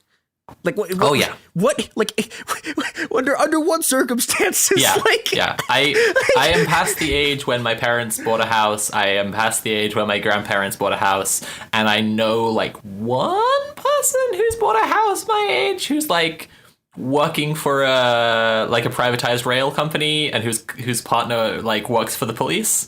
Like, oh boy, no one's getting houses. Yeah, I mean, like I was listening to my friends like who has a house. It's like I have a friend who bought a condo. Yeah. But that's the thing. Like that was another thing that was like they got help from their parents, and it's like help from your parents doesn't even get you a fucking house anymore. Like that shit gets you a condo.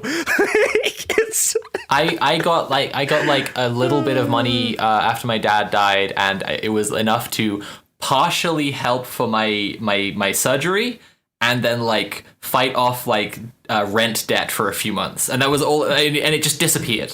Right? It's like yeah. And you know what I mean? I mean, I think like Britain's inflation is worse, way worse than the US's, which is truly stunning. And makes me like want to cry because oh my god, like yeah, it's something else. It's truly so economically the UK is. And again, we have to just keep on coming back to the fact that Britain is just a smokescreen. Like the whole of British society barely exists and is just like a collection of reactionary buzzwords. And then like a ton of people who are increasingly angrier and angrier about it. I don't know. I had a really good conversation a little while ago with like an old woman who lives in my like neighborhood. We met through some like community project stuff, and she just came by while we were like hanging out on the stoop.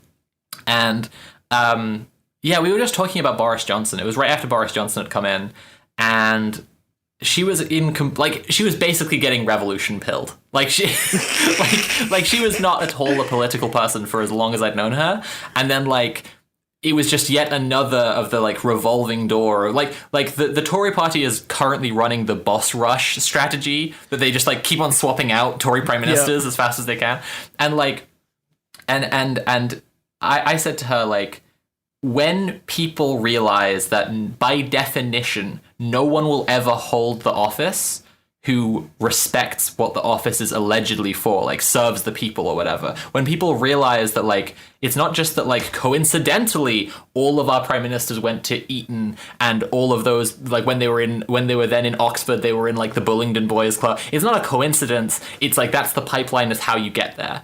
Like when people realize that, and they realize that no one will ever hold the office of prime minister who is there to serve the country, they're going to realize that they have to take care of each other instead, and we have to build something that we have to build society from the ground up. And she was like, yeah.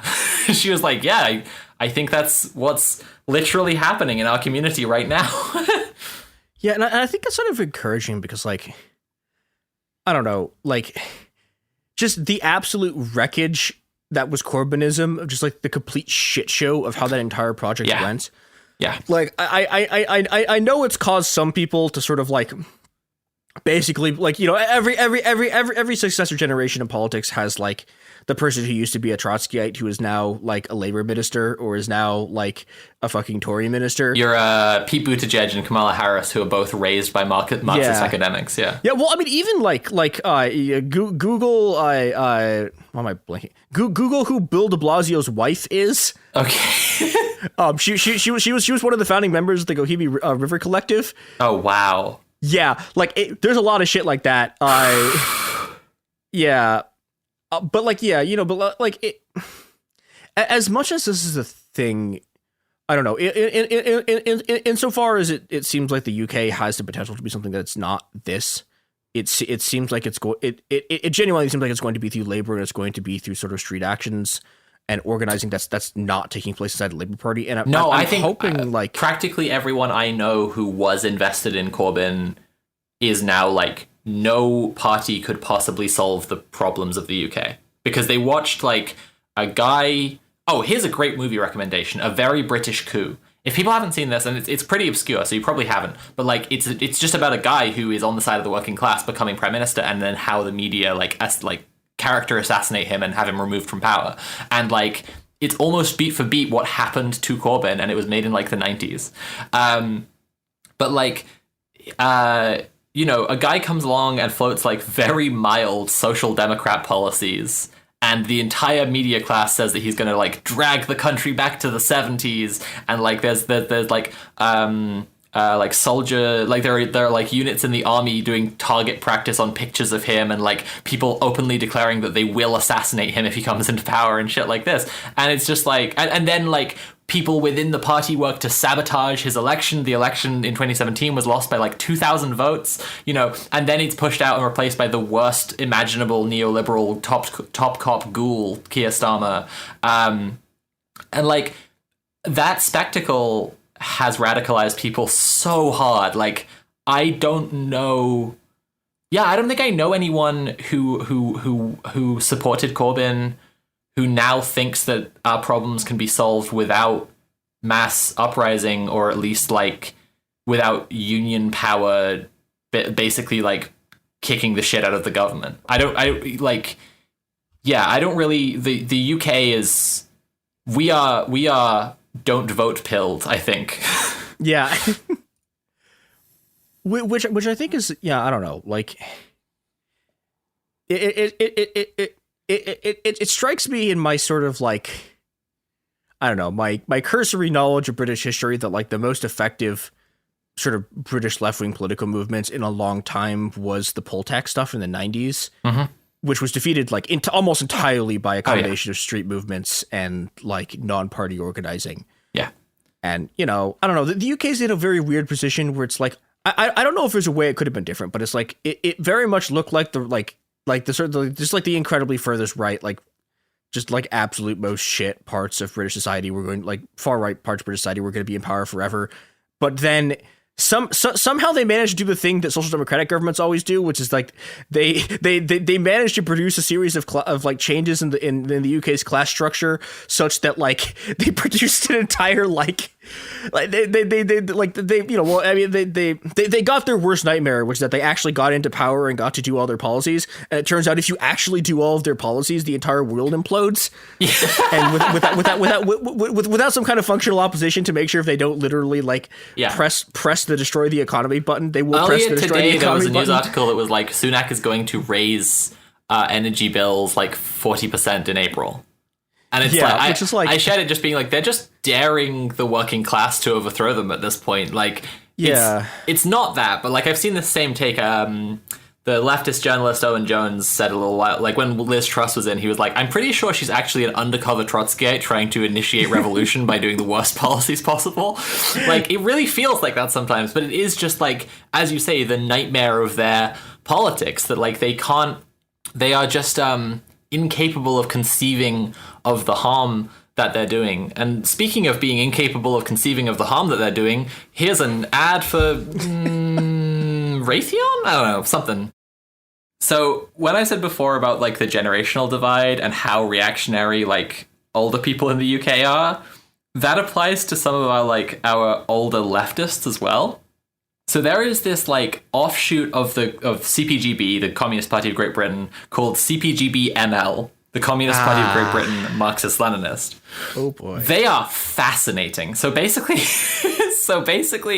there was let me just refresh my memory, but like there was a split from the from CPGB a couple decades ago, I think, where people were just like where basically it was to do with the politics of like supporting North Korea, and like there were some Maoists involved and shit like this. There are some people who have done some like wild stuff in leftist terms. Like there was someone who was involved with the Spanish Civil War and then like moved to China and took like positions in Mao's government during the Cultural Revolution. Like, oh boy. Who is like now, I think, the honorary president of CPGB-ML. That's Isabel Crook. But basically what happened was when CPGB kind of split apart in the 60s, one of the splinter groups was called the Revolutionary Marxist-Leninist League. And then that immediately splintered as well. And then they had a thing called the Association of Communist Workers, and that was founded by Harpal Bra. Now this is bear in mind the bras for a second, BRAR, because this is really interesting. So basically, Harpal Bra, he's old as dirt now. He's still kicking around. He does some like VOD chats with like everyone's favorite definitely real communist Caleb Maupin. And the Bras, because of their role in this like splinter group and then the founding of CPGB-ML, it's kind of like a dynastic family of communists. Like, so Harpal Brar is the father of Jyoti Brar, who's like a notorious TERF communist, and like she isn't officially in charge of CPG-BML, but like apparently nothing is allowed that goes against her. So it's like they've actually put a dynasty in place. Oh boy. Yeah. But as I say, that's all part of the fact that like the older people in the UK are just like shockingly reactionary. It's good stuff. Like they're trying to do like working class organizing around how much they hate trans people. It's really good. Oh. Yeah, I mean that's the one thing I'll say about the US, which is that like we don't have as many, like there are lib turfs, but like the lib turfs don't really sort of like they're kind of walled off from like TERFism is a very British thing. I don't like I've seen Americans worry about it a lot. I don't think it's going to take off with you guys because we have a politics of British exceptionalism which is directly contrasted to US politics. Like it's very similar to like how Canadian liberals work, where like every place where we can be progressive, we try to pride ourselves on not being as bad as the US. And so like the specter of the GOP not only do TERFs literally receive money from far right evangelical Christian groups from the US, but like the fact that the GOP is there gives like supposed feminists in the UK this cover to pretend they're still progressives because like they support abortion until a candidate comes along who hates trans people. Who also wants to make abortion illegal. I don't think that.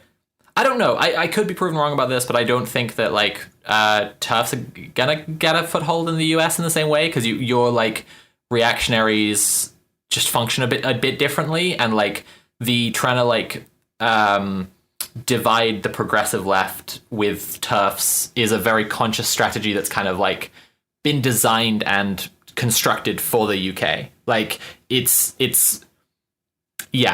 liberals who are like, we're so progressive because we're not the US, who are then amenable to TERF talking points in the UK, who are really, really out of touch. And again, there's like the generational thing, but like, I think that TERF Island will continue to be notoriously TERF Island. Like, I think that TERFism will continue to be a very, very, very British phenomenon. I have seen what you're talking about with like swerfs in the US because like... Yeah, I mean, I will say like the other country I think is particularly really bad with this, Mexico, has an enormous TERF problem, like in ways that are incredibly dangerous for... We've talked about this on this podcast, but it's very bleak. I don't know. The US, the danger is mostly from the far right and also from people like who are like libs, but who are like really like I don't know, like New York Times collaborator types. Yeah. I mean, it's the same thing here. We have like I don't know if you know the comedian Rob Delaney. He's American, but he moved to the UK and he's been fighting for a long time alongside like union movements. I think he's mostly a liberal. Like he calls himself a socialist, but I don't think he would call himself a communist or anything like this. But like he said that when he moved to the UK, he was like, you're always pointing to American media by being like, look how bad Fox News is, but truly every outlet of the UK media is Fox News. Like, the UK media is like somehow more fucked than the American media, which is really amazing. That has to do with that ties in really strongly with our tradition of I was going to say lovable public nonsense again. No, that's not it. Other bad thing. The evil thing. Tony Blair, there it is. Tony Blair was so close with Rupert Murdoch that he literally fucked Rupert Murdoch's wife. He's literally like, he's the godfather of Rupert Murdoch's kids. Or the other way around, I can't remember. Christ. Like, he is like that with Rupert Murdoch. There's a famous picture of like Blair reading The Sun and fuck The Sun, reading The Sun newspaper, and like the headline is like, we love Blair or whatever. Sidebar briefly, my uncle died in the Hillsborough disaster. If people aren't familiar with that, I won't explain the whole thing, but like the passion with which I want the Sun newspaper destroyed in the most literal sense possible. Fucking come and arrest me. I will stand up in court and say, this is on behalf of my goddamn family. I am allowed to have this opinion.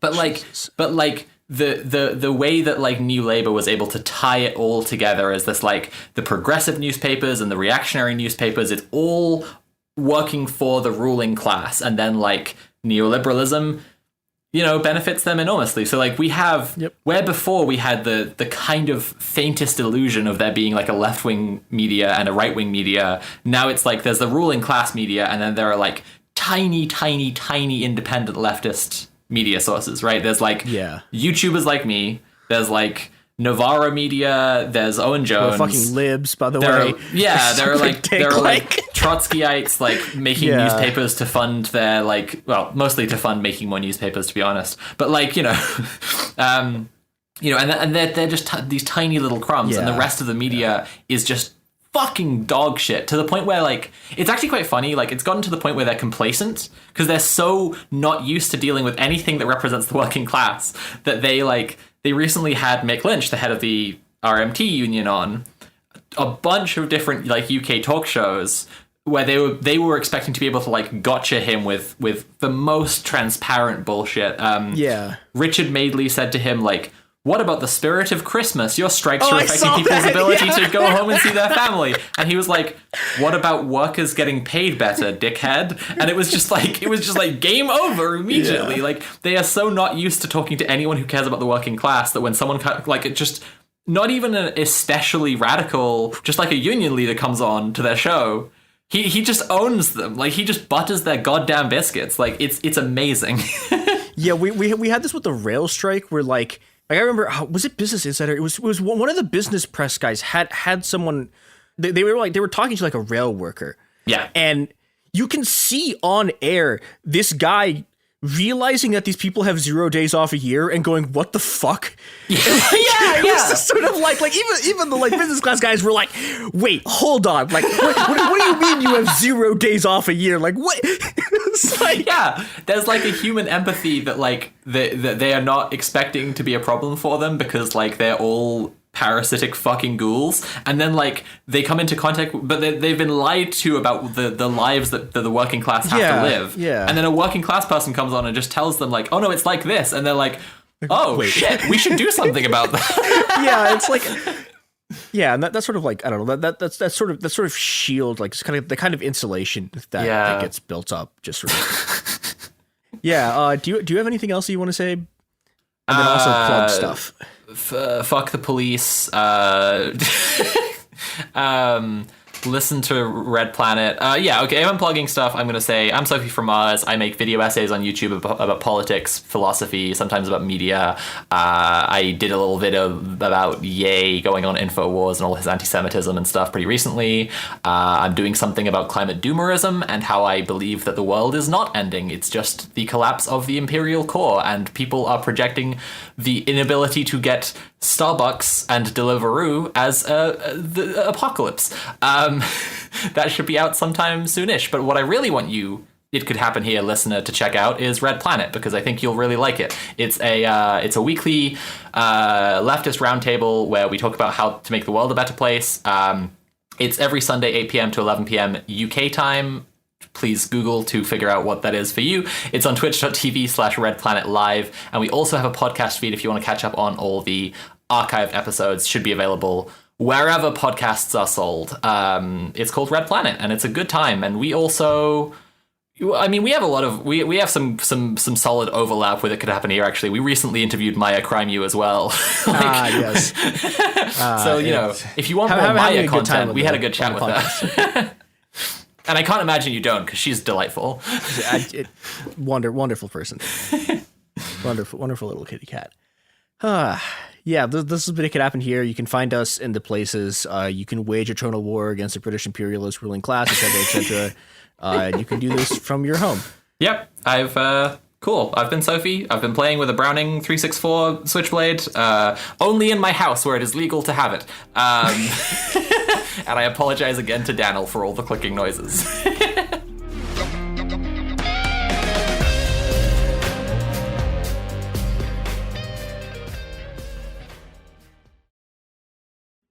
Let's talk about modern home shopping. It's sort of become a fun side hobby, right? Scrolling listings at night, dreaming about kitchens you've never seen, or backyards you haven't even stepped foot in, all from the comfort of pretty much anywhere. Redfin knows a lot of people like you want to own, but are stuck in this browsing mode loop. That's where Redfin flips the script. With listings that update within minutes and tours you can book right from the Redfin app, you can see your dream home the moment it appears. Now, liking a listing is easy, but actually landing it, that's where Redfin comes in. Redfin has over 2,200 agents with local expertise. And Redfin agents close twice as many deals as other agents. That means they want to help you win, not just window shop. Redfin is built to help you go from just looking to wait, this could actually be home. So become the newest neighbor on the block. Visit redfin.com to start finding and start owning. That's redfin.com. Support for the show comes from Public, the investing platform for those who take it seriously. On Public, you can build a multi-asset portfolio of stocks, bonds, options, crypto, and now generated assets, which allow you to turn any idea into an investable index with AI. It all starts with your prompt. From renewable energy companies with high free cash flow to semiconductor suppliers growing revenue over 20% year over year, you can literally type any prompt and put the AI to work. It screens thousands of stocks, builds a one-of-a-kind index, and lets you backtest it against the S&P 500. Then you can invest in a few clicks. Generated assets are like ETFs with infinite possibilities, completely customizable and based on your thesis, not someone else's. Go to public.com/podcast and earn an uncapped 1% bonus when you transfer your portfolio. That's public.com/podcast. Paid for by Public Investing. Brokerage services by Open to the Public Investing Inc. Member FINRA and SIPC. Advisory services by Public Advisors LLC, SEC registered advisor. Generated assets is an interactive analysis tool. Output is for informational purposes only and is not an investment recommendation or advice. Complete disclosures available at public.com/disclosures. Time for a sofa upgrade? Introducing Anabay Sofas, where designer style meets budget-friendly prices. Anabay brings you the ultimate in furniture innovation with a modular design that allows you to rearrange your space effortlessly. Perfect for both small and large spaces, Anabay is the only machine-washable sofa inside and out. Say goodbye to stains and messes with liquid and stain-resistant fabrics that make cleaning easy. Liquid simply slide right off. Designed for custom comfort, our high-resilience foam lets you choose between a sink-in feel or a supportive memory foam blend. Plus, our pet-friendly, stain-resistant fabrics ensure your sofa stays beautiful for years. Don't compromise quality for price. Visit washablesofas.com to upgrade your living space today. Sofas start at just $699 with no risk returns and a 30-day money-back guarantee. Get up to 60% off, plus free shipping and free returns. Shop now at washablesofas.com. Offers are subject to change and certain restrictions may apply.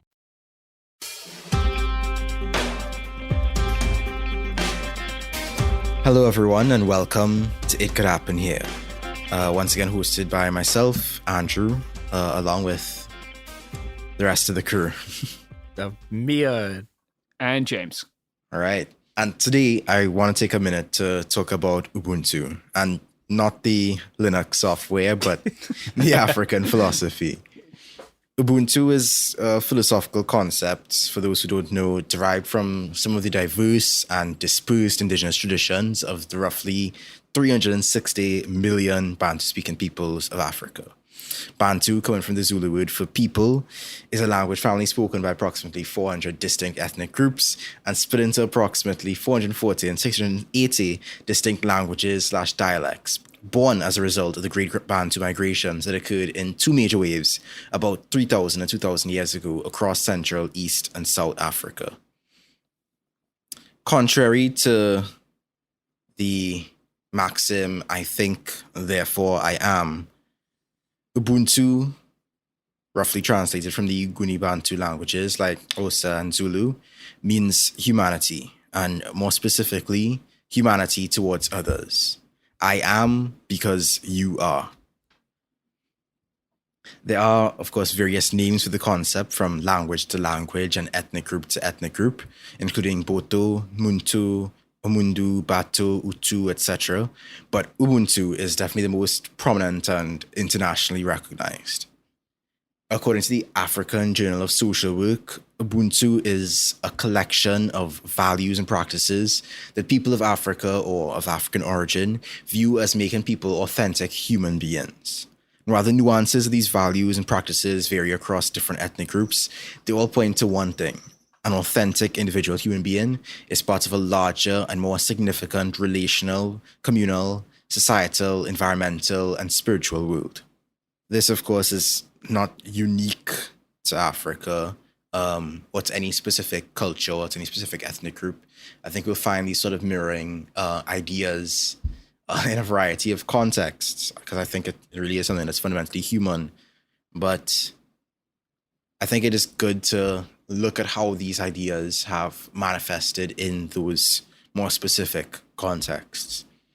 I mean, in the oral literature of South Africa, Ubuntu has been in existence from as early as the mid-19th century.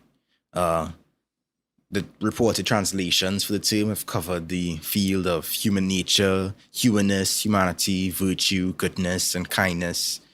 And so it's meant to be a sort of a parallel to the abstract idea of humanity. As a philosophy or as a worldview, Ubuntu really was popularized in the beginning of the 1950s, most notably in the writings of Jordan Kushngumane, published in the African Drum magazine.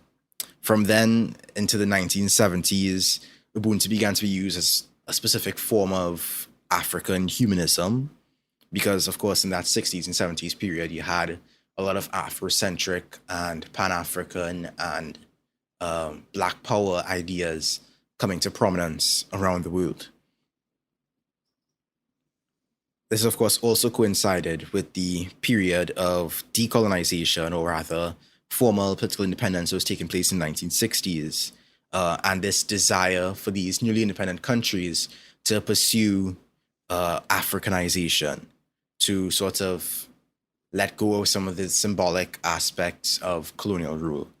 Of course, that process has not really been complete, and in many ways, the post-colonial status is equivalent to the colonial status, but in some ways, some leaders were trying to pursue sort of a new African-specific humanism as a philosophy for the burgeoning countries at the time. Is this a part of the episode where we tell everyone to read Fanon again? Of course. Read Fanon, read Césaire.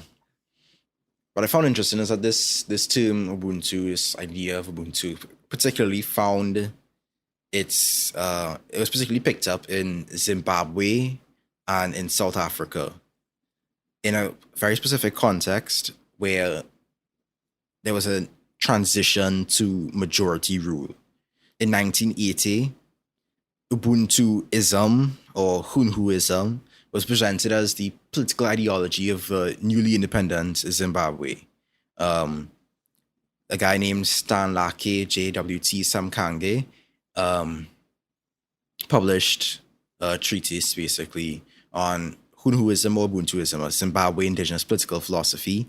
And he was basically trying to outline what the three major maxims that shape this philosophy should be. Of course, I would note that his interpretation, being a statesman, was notably hierarchical. But for the reasons I will go into a bit later, I don't believe that makes the core of Ubuntu necessarily hierarchical.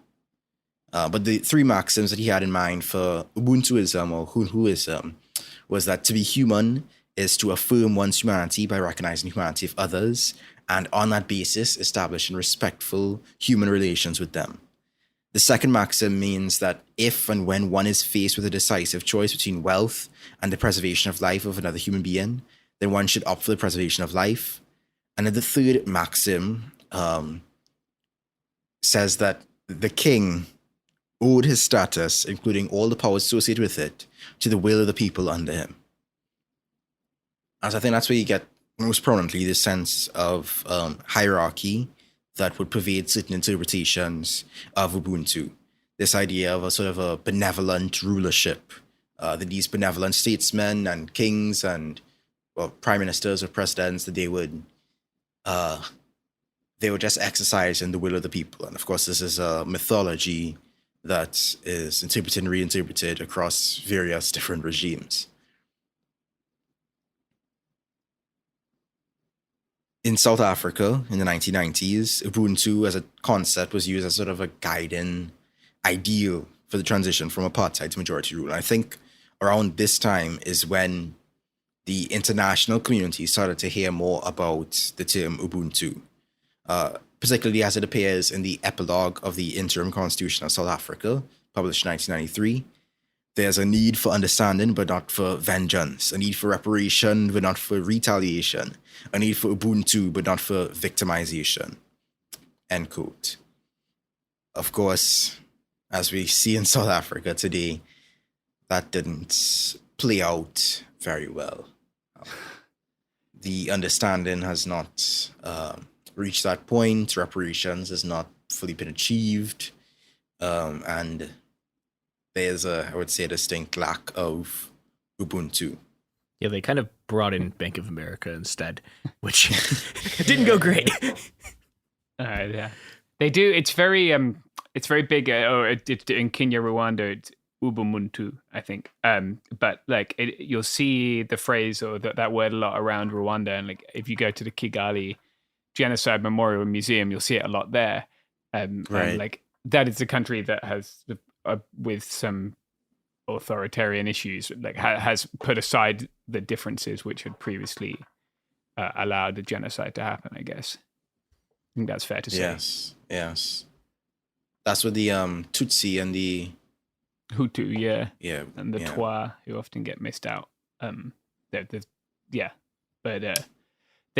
tragedy.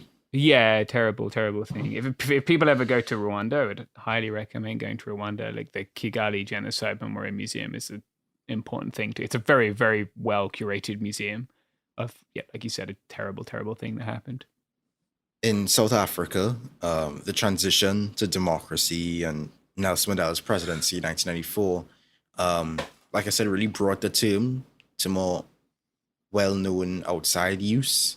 And one of the people who was a main proponent of that was Desmond Tutu, who was the chairman of the South African Truth and Reconciliation Commission, and also a preacher. He sort of advocated an Ubuntu theology that was really formative in the development of the Truth and Reconciliation Commission.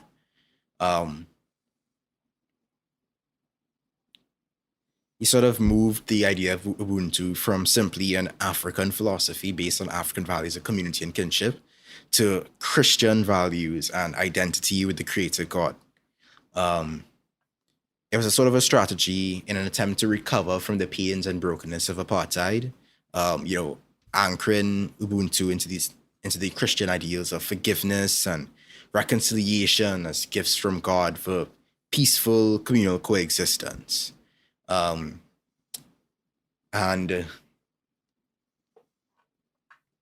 I'm hopefully not being too offensive when I say this. To me, that's a quintessential example of how Christian pacification hampers decolonization efforts.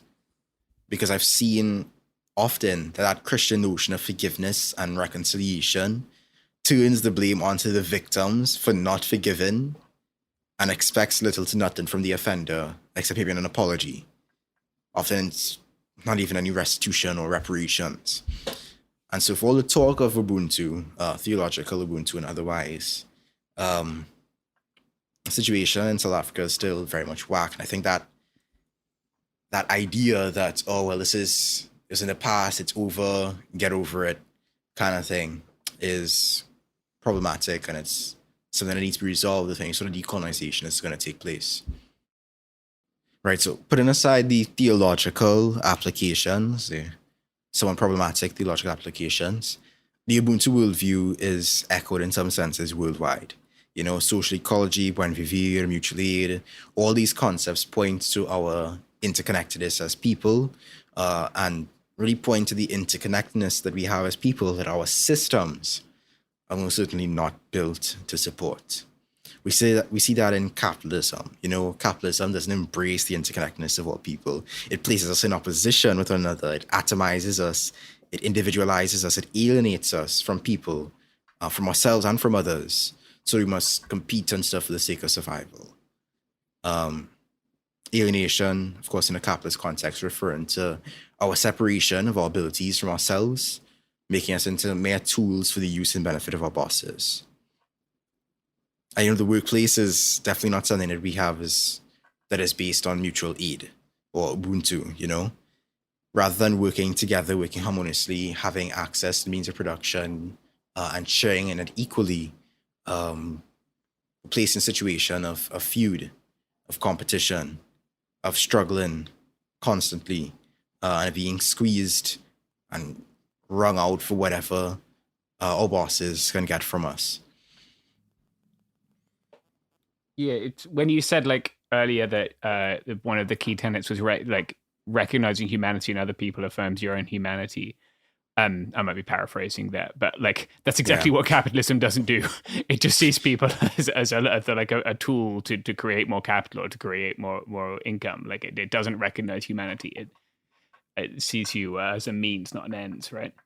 Exactly. And I mean, unlike in a communal system where your service to others, it's mutual, it's reciprocal, it's voluntary, we find ourselves in a situation where we must give away our labor, our time, and really our whole lives just to survive.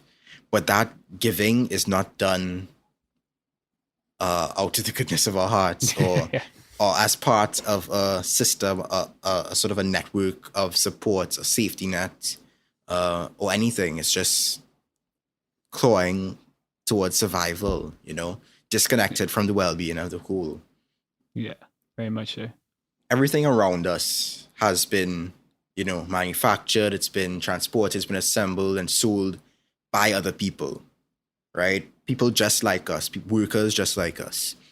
Those people have lives just like ours. They have all the same struggles that we do. But instead of relating to these people, instead of freely sharing the fruits of our labor, we relate into the things that we have to buy, and we don't see the working people behind them. Yeah. I think another aspect of it is that, which I find particularly strange about, the Hunhuism or Ubuntuism that Sam Kange was trying to advocate, is that I don't believe that Ubuntu or mutual aid or any of the principles that Ubuntu espouses is something that the state is compatible with.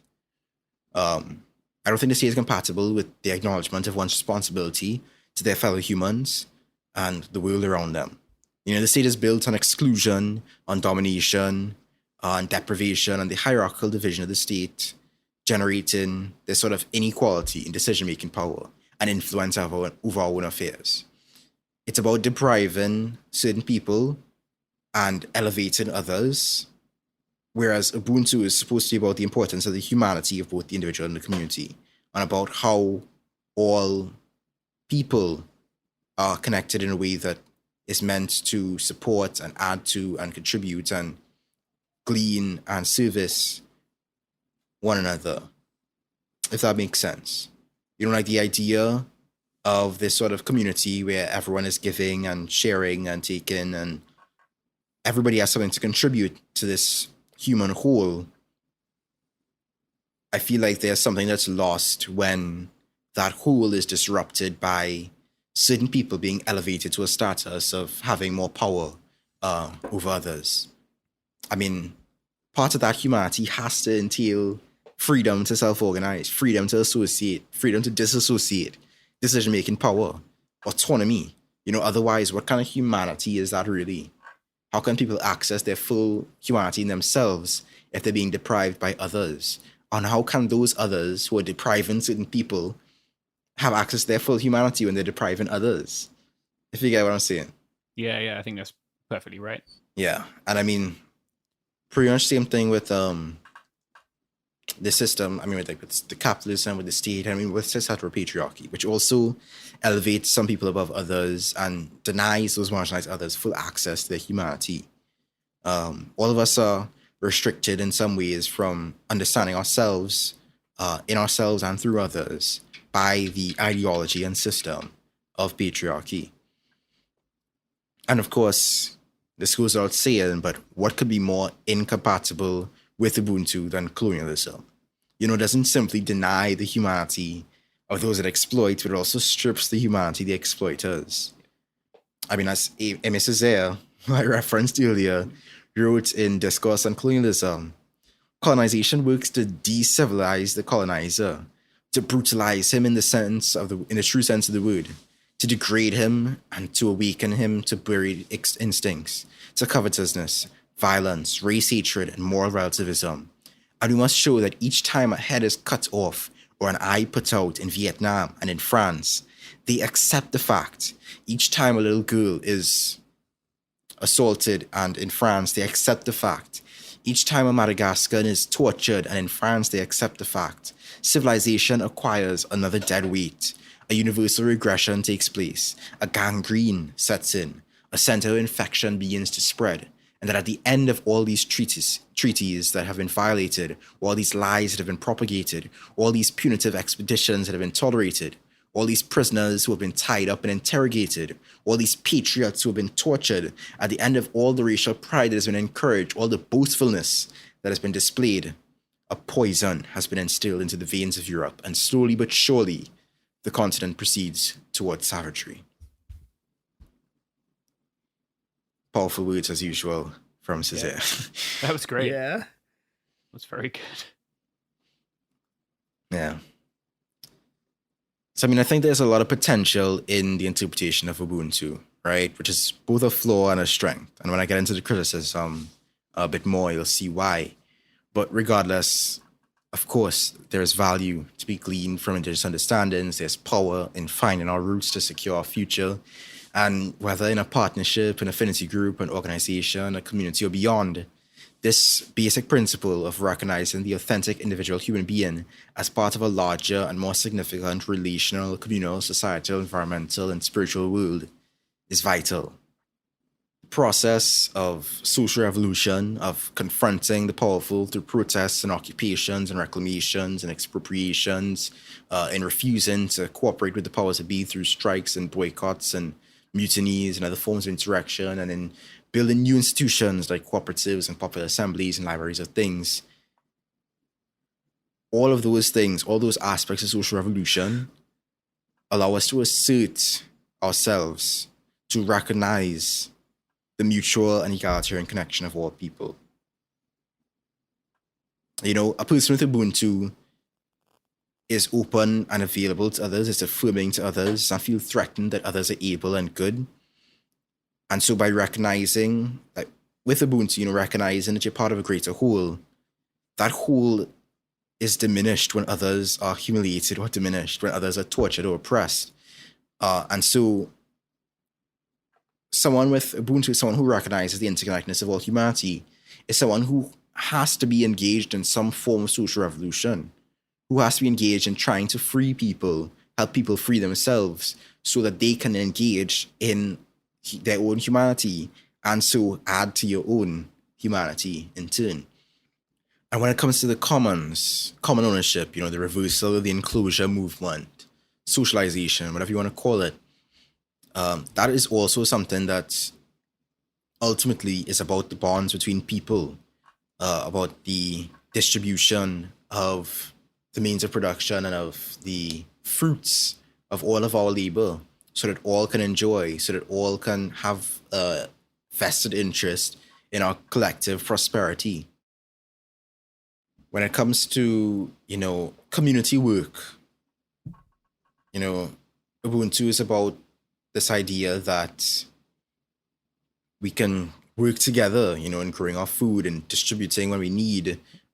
This idea that being a mother or being a father, being a parent, is not just about being that to your own biological children, but rather in recognizing that we are all connected in that way.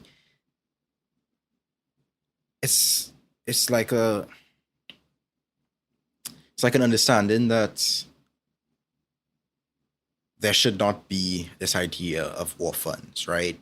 This idea that we're all meant to look out for each other, that no person is meant to be cut off from the sort of care that is necessary for growing into a fully realized person. I mean, even in the realm of education, you see potential applications of Ubuntu. in recognizing that everyone has different skills and strengths, that people are not isolated, and that through mutual support, they can help each other to complete themselves, as Audrey Tang argues. I mean, I think there needs to be an education that recognizes the importance of community, societal, and environmental well-being. One that emphasizes the connection between all those things. One that involves interaction, participation, recognition, respect, and inclusion as core tenets of the learning process. Of students learning from facilitators and of facilitators learning from students, of recognizing that we hold both positions and that those positions are held from the moment we're born to the moment we eventually pass on. As rich as the potential of Ubuntu may be, I don't want to put it out as if it's some sort of like flawless and perfect philosophy, right? It's not above critique. It's not immune, as I mentioned before, to hierarchical interpretations and applications. It's very much ripe for liberal sensibilities, as we've seen departments of state speaking of Ubuntu diplomacy and Ubuntu foreign policy and that sort of thing. Sam Kange's idea that, part of Ubuntu is that the king owes a status, including all the powers associated with it, to the will of the people under him. I mean, right now, and for a while now, Ubuntu has not had a single solid framework of what exactly it entails, what it makes up, what it doesn't.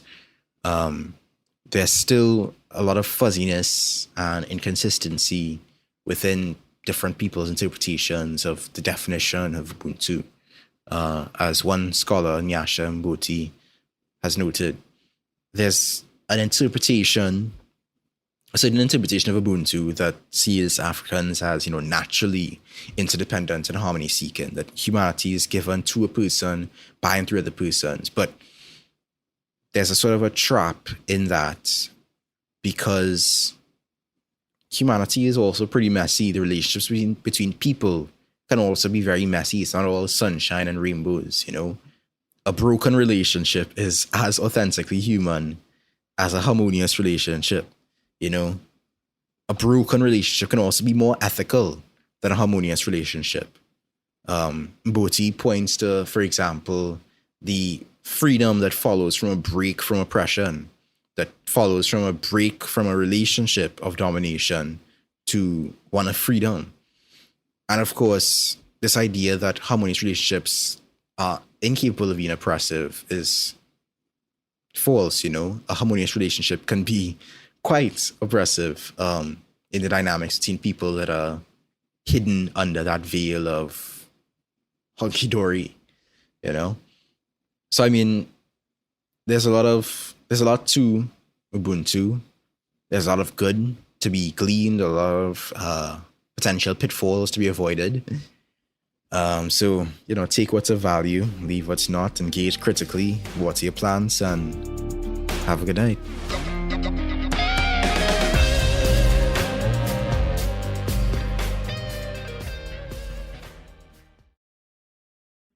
Let's talk about modern home shopping. It's sort of become a fun side hobby, right? Scrolling listings at night, dreaming about kitchens you've never seen, or backyards you haven't even stepped foot in, all from the comfort of pretty much anywhere. Redfin knows a lot of people like you want to own, but are stuck in this browsing mode loop. That's where Redfin flips the script. With listings that update within minutes and tours you can book right from the Redfin app, you can see your dream home the moment it appears. Now, liking a listing is easy, but actually landing it, that's where Redfin comes in. Redfin has over 2,200 agents with local expertise. And Redfin agents close twice as many deals as other agents. That means they want to help you win, not just window shop. Redfin is built to help you go from just looking to wait, this could actually be home. So become the newest neighbor on the block.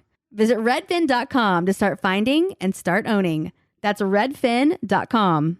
Support for the show comes from Public, the investing platform for those who take it seriously. On Public, you can build a multi-asset portfolio of stocks, bonds, options, crypto, and now generated assets, which allow you to turn any idea into an investable index with AI. It all starts with your prompt. From renewable energy companies with high free cash flow to semiconductor suppliers growing revenue over 20% year over year, you can literally type any prompt and put the AI to work. It screens thousands of stocks, builds a one-of-a-kind index, and lets you backtest it against the S&P 500. Then you can invest in a few clicks. Generated assets are like ETFs with infinite possibilities, completely customizable and based on your thesis, not someone else's. Go to public.com/podcast and earn an uncapped 1% bonus when you transfer your portfolio. That's public.com/podcast. Paid for by Public Investing. Brokerage services by Open to the Public Investing Inc. Member FINRA and SIPC. Advisory services by Public Advisors LLC, SEC registered advisor. Generated assets is an interactive analysis tool. Output is for informational purposes only and is not an investment recommendation or advice. Complete disclosures available at public.com/disclosures. Tired of spills and stains on your sofa? Wash away your worries with Anabay. Anabay is the only designer sofa that's machine washable inside and out, starting at just $699. Plus, Anabay sofas are pet-friendly, stain-resistant, and feature changeable slipcovers and modular pieces. Get up to 60% off site-wide with a 30-day money-back guarantee. Visit WashableSofas.com to get yours now. That's WashableSofas.com. Offers are subject to change, and certain restrictions may apply.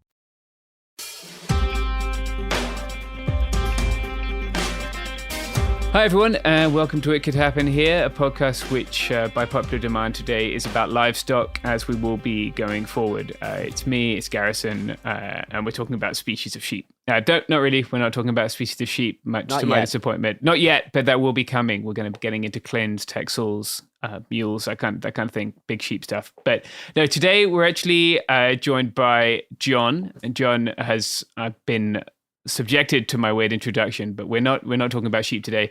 We're talking about active transport infrastructure, and we're talking about how cities tend to build that in certain communities and not in others. So welcome to the show, John. Yeah, thanks for having me. I'll say that my partner would have been overjoyed if the podcast was actually about species of sheep. So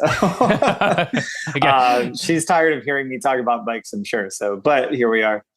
Thanks for having me. I'm John Stalen. I'm an assistant professor at University of North Carolina at Greensboro. Great. Yeah. So I think to start off with, if you could kind of outline what sort of like, I guess people might not be familiar at all with bike infrastructure. Certainly, if they live in some parts of the US or like more rural areas, sort of what it looks like and what cities have been doing in the last few years building bike infrastructure, and then how that relates to the income disparities within cities. Yeah, I mean, that's a big question. It's something that I tackled in my book, which came out in 2019, but then I haven't kept up with it quite as much. I've been trying to start working on other projects, but I keep tabs on things a little bit. I mean, basically, if we're talking about the standard rundown of infrastructure, I would say the most common thing that people think about, and probably the most common thing that's built in part because it's quite cheap, especially over the last 20 years, is the bike lane. A bike lane is usually about 3 to 5 feet wide, and it's to the far right of the roadway if you're in the United States, or if you're driving on the right. Tends to be where glass collects, tends to be where car doors are. And so that nevertheless was very common in places that were building bicycle infrastructure. That's what was being built.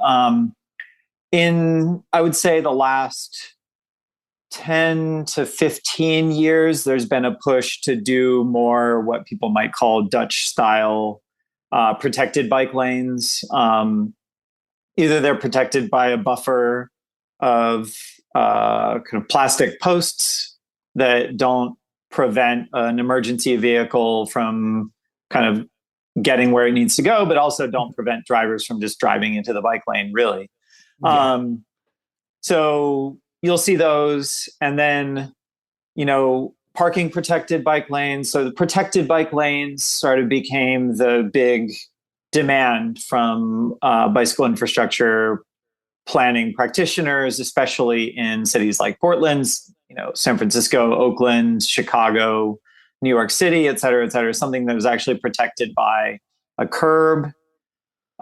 Usually it's still like some kind of a plastic curb, right? Or cars, right? And you're not seeing a lot of concrete or brick curb work like you'll see in the Netherlands or something like that. And then interestingly enough, another piece of infrastructure that there was a funny kind of mea culpa, or not mea culpa, but a reevaluation of it was the Sharrow, which is just a sort of a chevron symbol in the middle of a car lane, intended to remind drivers that cyclists are allowed to be there, but sort of put cyclists in the location where they would sort of garner the most hatred. And there was a recent editorial from Dave Snyder of the San Francisco Bicycle Coalition. He was a big pioneer just in general bicycle infrastructure. I interviewed him for my dissertation, and he talked about how they don't work. That was a mistake. It was a mistake kind of splitting the difference, making it seem like you didn't have to take any space away from cars in order to fit bikes into the roadway. So I don't know if that's kind of more than you wanted from that. No, that's great, because I think a lot of folks might not have seen all these different things. Certainly, like if you're like me and you ride your bike every day, you notice each of these different things, and some of them make you feel safer, some of them don't, and some of them are just kind of tokenistic. I think a lot of this kind of gets to a bigger discussion, which is one maybe we can touch on, which is like who the city is for. When we're building cities in this country, certainly it seems like we built them around cars, with a few exceptions, like older cities and stuff. And increasingly, like if you ask for space and you are not a car, then like, to include people wanting to live on the streets, right? Like cars have free places to go at night, but people don't. And so like this reallocation of space, I think, gets to a bigger question, which is maybe something you could speak to. Yeah. So, I mean, the question of, I think you could think of who, both in terms of the mode of transport, right? It's very car dominant society, right? And car driving is even on the rise in places like Copenhagen, right? There's kind of a lot of fretting among bicycle advocates in Copenhagen about the rise of car usage. So there's the sort of the mode of transport, but cars aren't people, right? As you sort of pointed out just then. And then so there's another layer to it that intersects with it, which is cities being increasingly sort of oriented towards attracting higher income residents, right? Kind of creating an attractive urban environment. There's a kind of an intersection with the interest in attracting kind of high tech or creative or knowledge intensive types of jobs, right? Your software programmers. I think it was Chicago Mayor Rahm Emanuel. I use this in lectures all the time. He said something like, you can't be for a high tech, creative city economy and not be pro bike, right? So there's this idea that,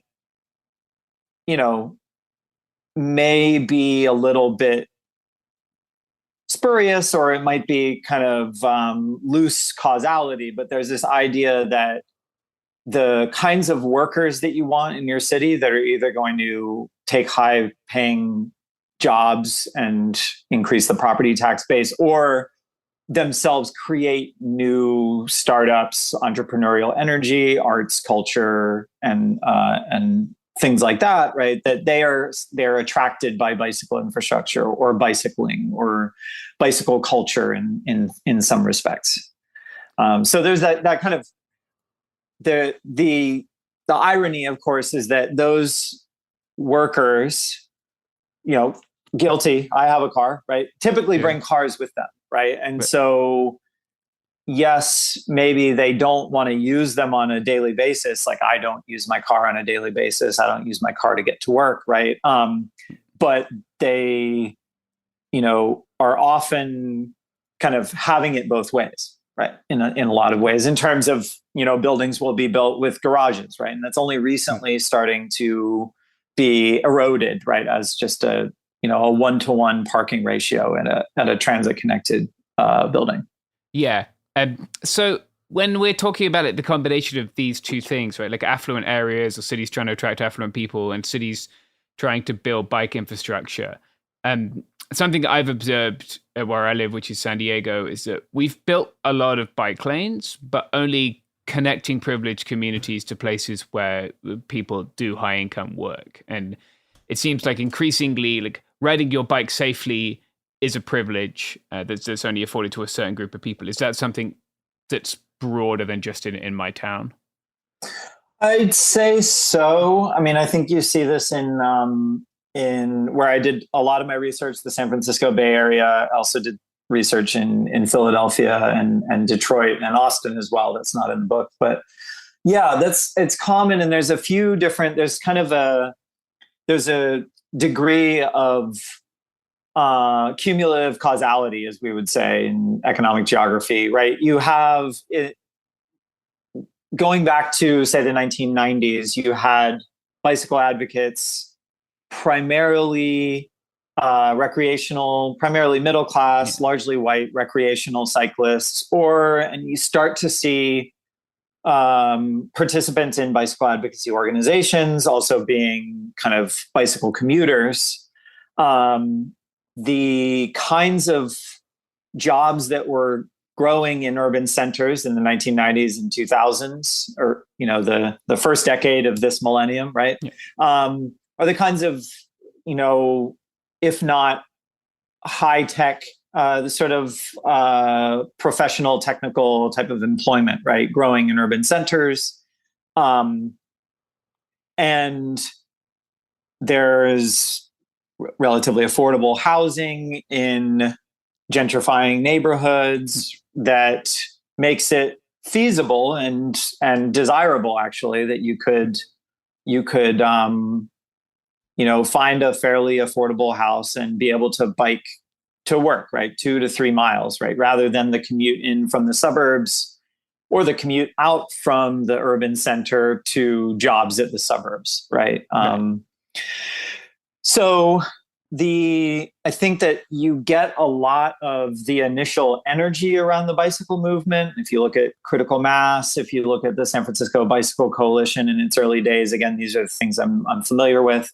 Yeah. A lot of the sort of the political mobilization is around making those types of journeys easier, more doable, right? You also have the phenomenon where the neighborhoods that are getting gentrified in this time are your sort of classic innermost streetcar suburbs developed around 100 years ago, fairly walkable themselves. They have a mix of commercial and residential. They aren't, by and large, industrial neighborhoods, right?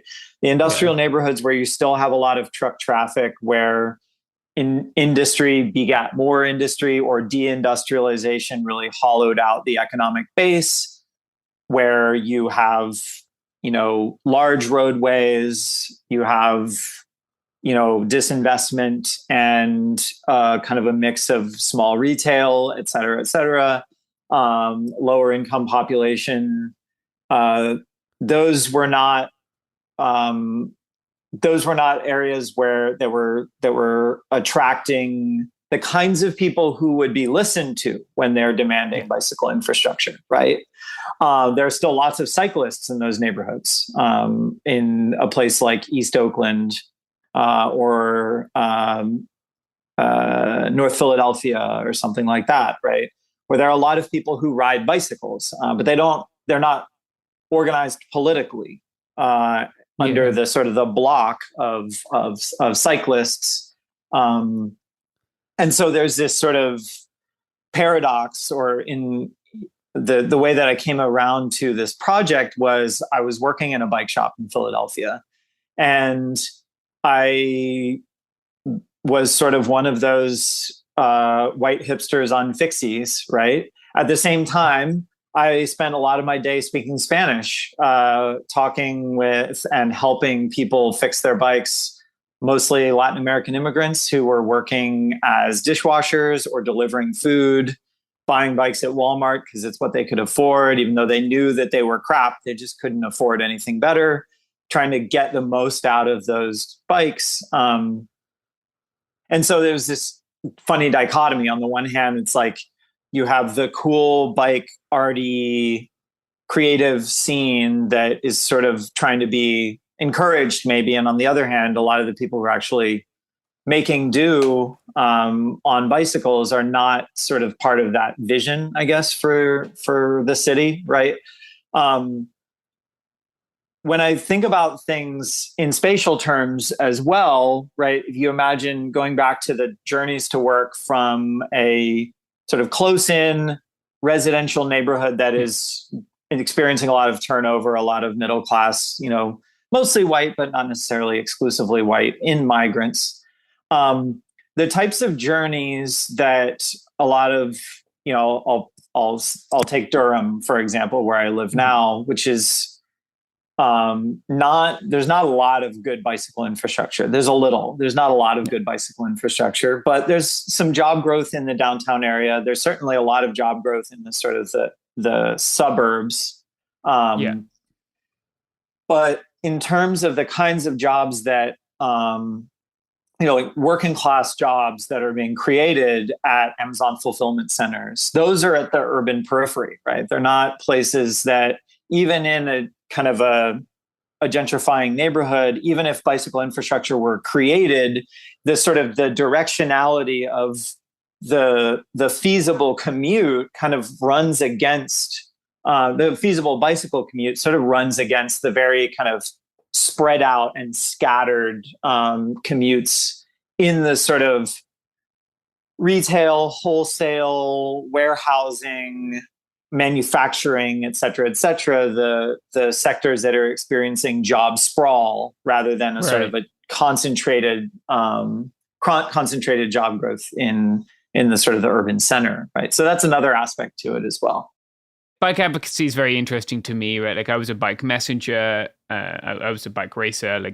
I've made my living riding a bike. I've also just ridden my bike to get to work, and bike advocacy really hasn't reflected a broad swath of cyclists for a very long time.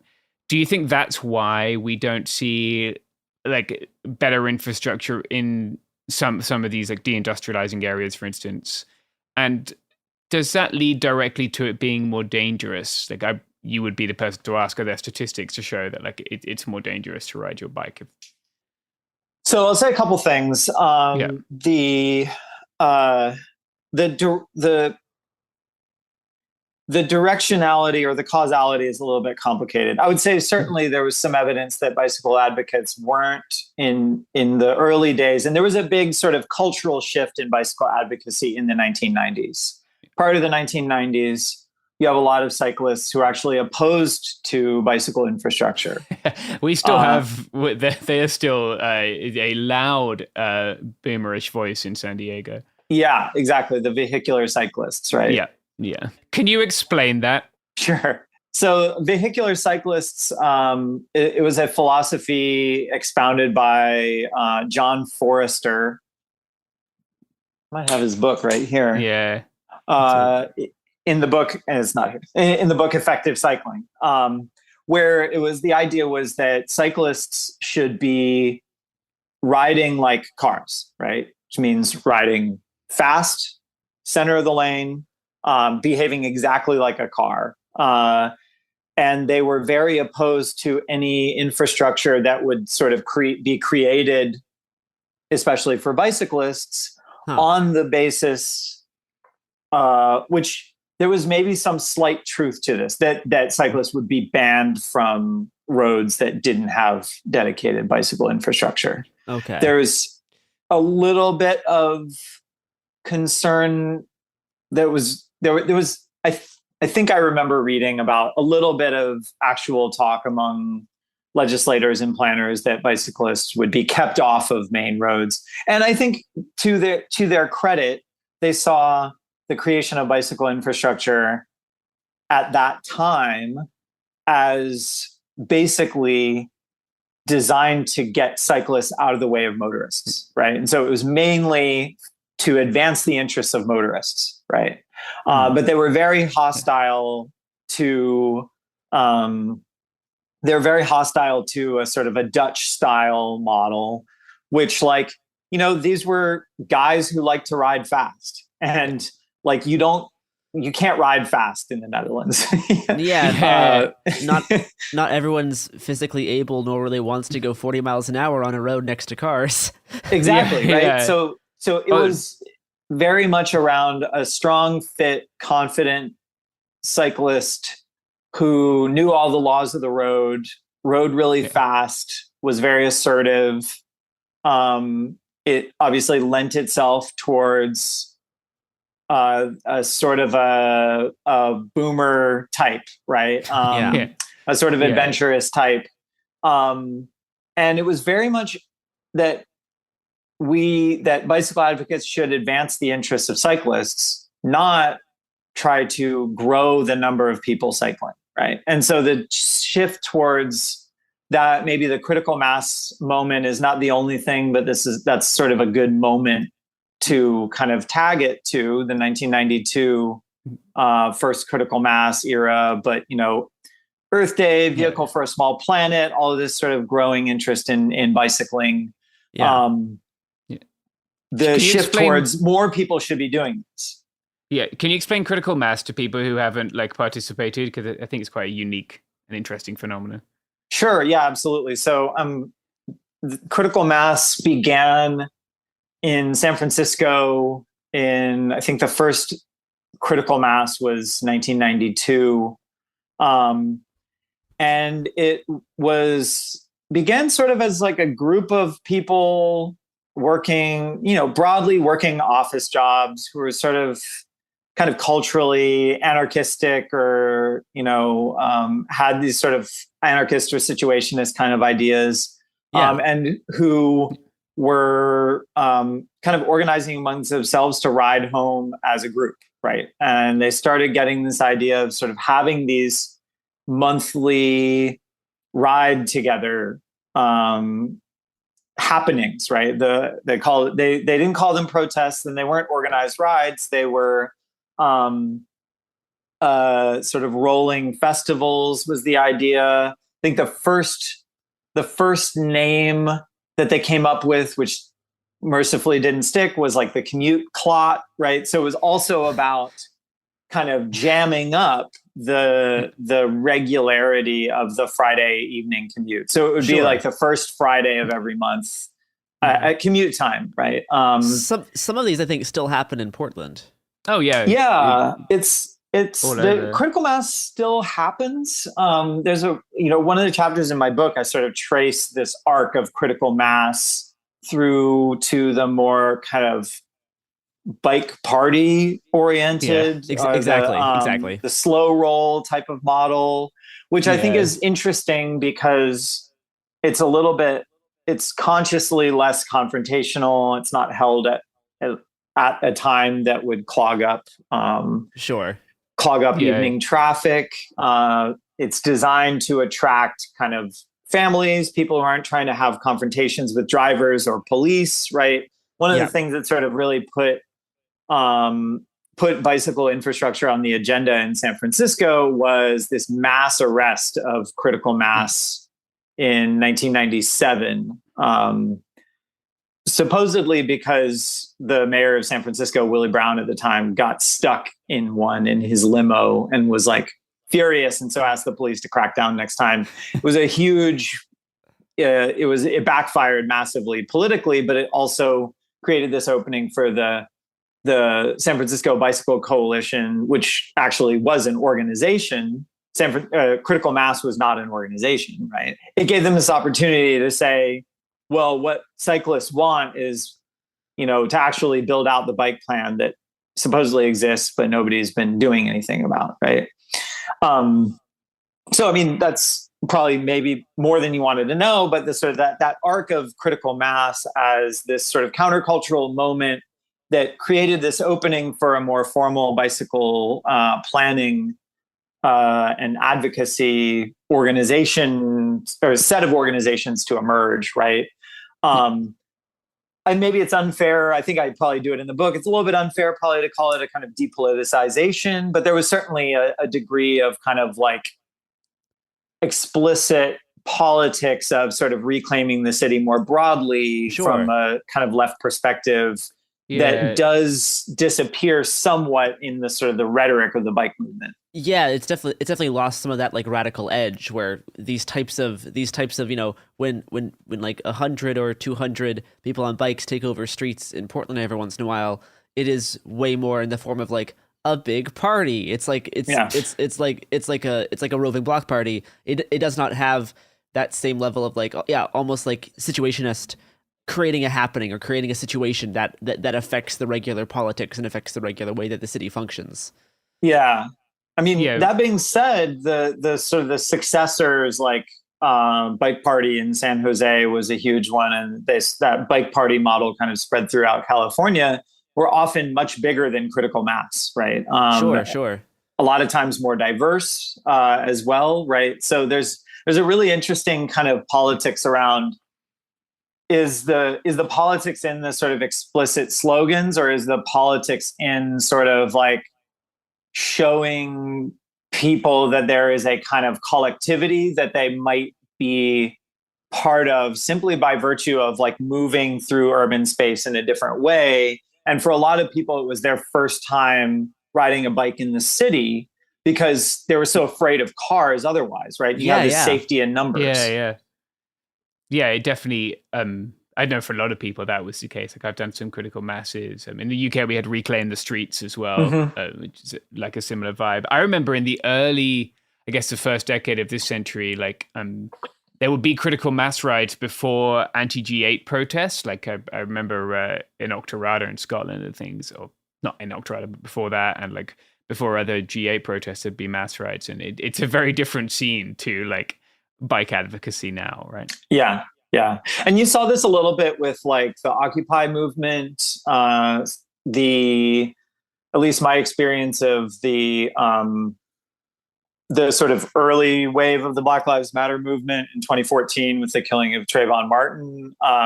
There were a lot, the bicycles seemed like an intuitive protest mode for many people. And that's probably sort of some of the cultural, political tools of Critical Mass that sort of surface here and there.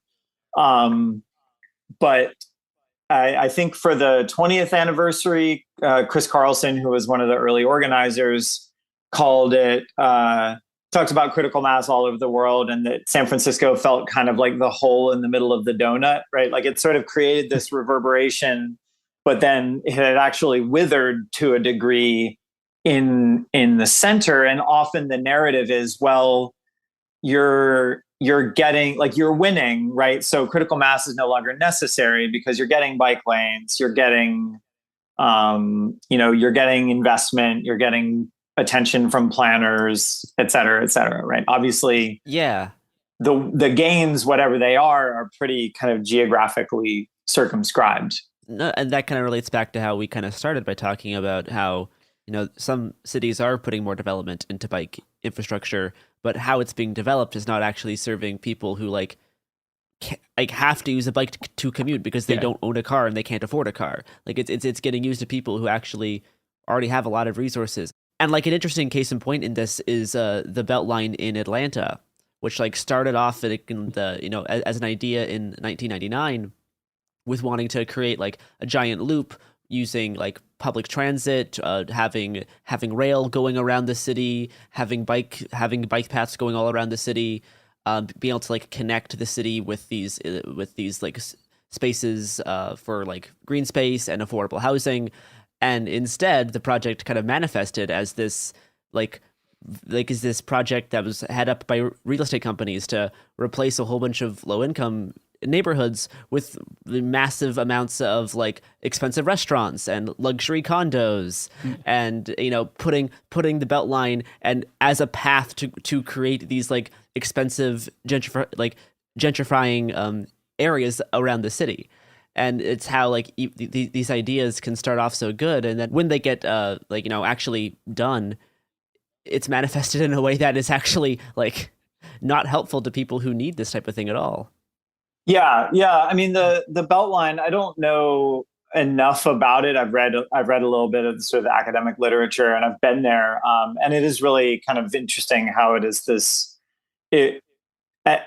this huge investment in the reconversion of infrastructure, right, to sort of restore the value of the land surrounding it, right? Sort of old rail, old industrial infrastructure. And that's something that I don't think that you're ever, people, there are studies here and there that try to demonstrate the kind of the economic value of bicycle infrastructure, the contribution to tax receipts, et cetera, et cetera. But it gets pretty hard to parse the causality, especially when especially when compared to something that is really sort of overhauling the space, right? The Beltline is, I think probably its success from a sort of a financial perspective has to do with it being a multi-use path, right? Rather than it being bicycle infrastructure, and sort of it being framed as this much broader type of thing, right? Rather than a bike lane on a street, right? Yeah. It's not great to ride down, like at least on the weekend, because you'll just be slaloming. No, it's full of people. Yeah. It's full of when I was visiting last year during the start of summer, I went with a friend to the area by Ponce City Market, which is kind of a great example of the gentrifying force of the Beltline, but also there's people who are trying to ride bikes around, but there's kids on roller skates everywhere. There's it's pretty packed. It's getting pretty warm. But there's other parts that are that are more isolated, where it is much more of a commute path. But it's interesting. It just it weaves in and out of these retail and luxury apartment pop-ups, restaurants all along it.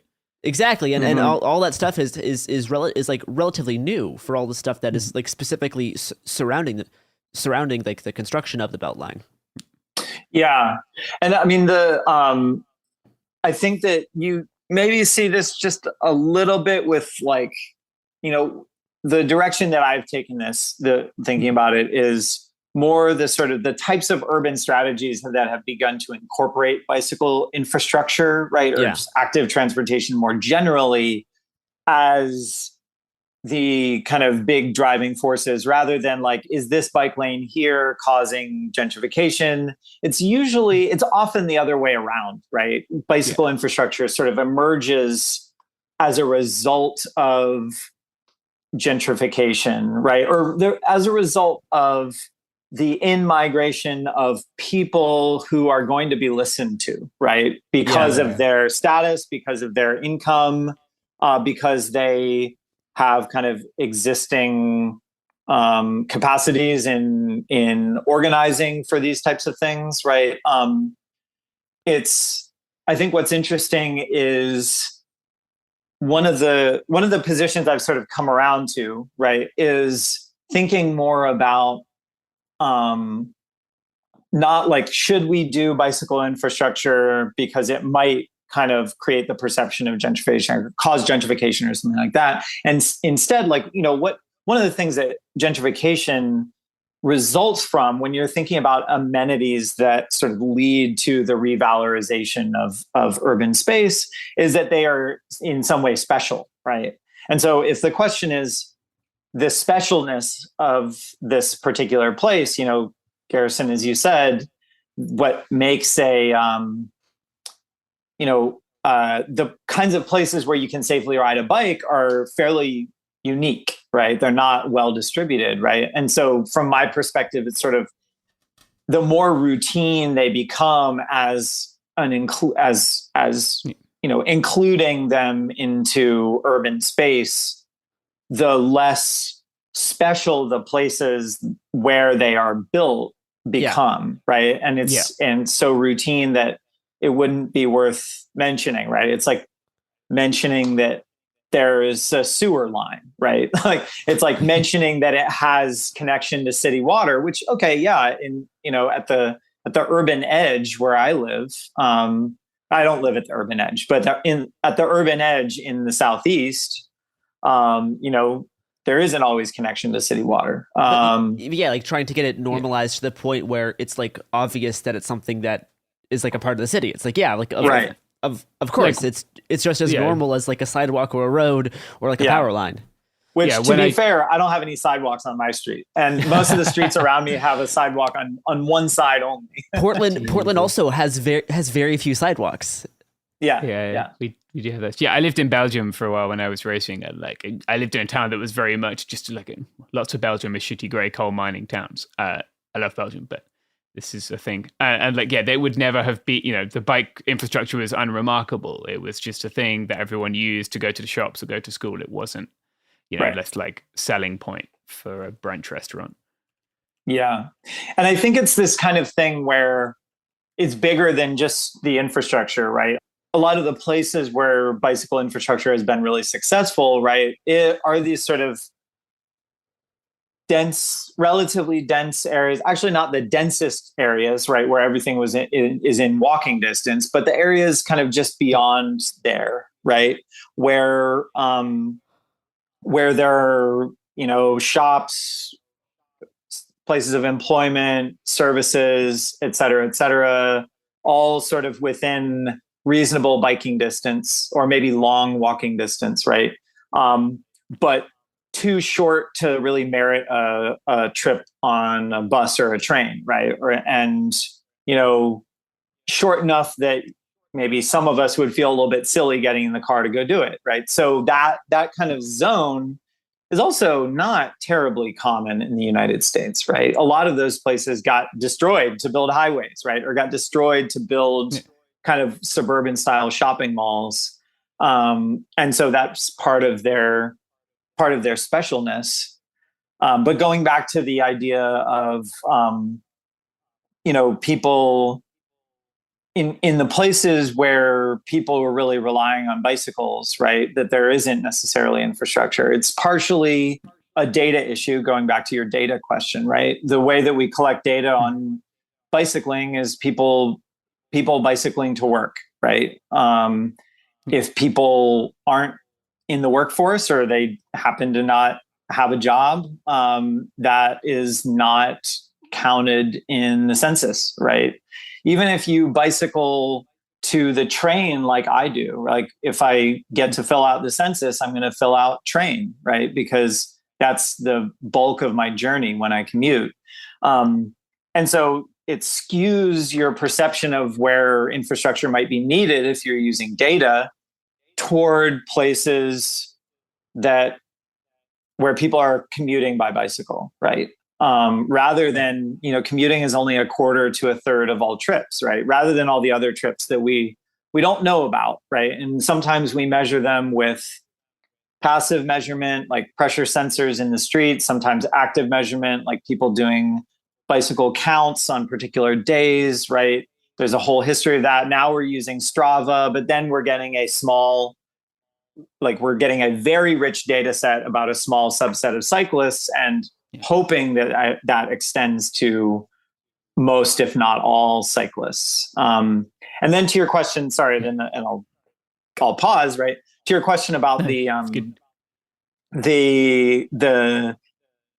data question, right? How deadly or how dangerous are various streets that don't have bike lanes? There is a big problem of the missing denominator, right? We don't know how many people cycle, so we don't know the rates of injury on these particular roadways in the same way that we do know car volumes and can have a better sense of the rates of injury based on collisions, right? But you do see clusters of collisions in places where where there are large roads meeting, where basically very few, if any, traffic engineers would sign off on taking away some of that car capacity to create more safety for cyclists. And of course, those those kind of those factors kind of compound, right? You maybe have an industrial area, it's a big interface with a large urban arterial or an off-ramp to a highway, right? These kind of all go together with potentially sort of lower income area, or sort of a lower, less pressure to improve that area. Yeah. So I'm thinking, when I think about like how the bike movement missed an opportunity to be better, I always think about like this moment in 2020 when this man called Dijon Kizzy was killed by police in LA.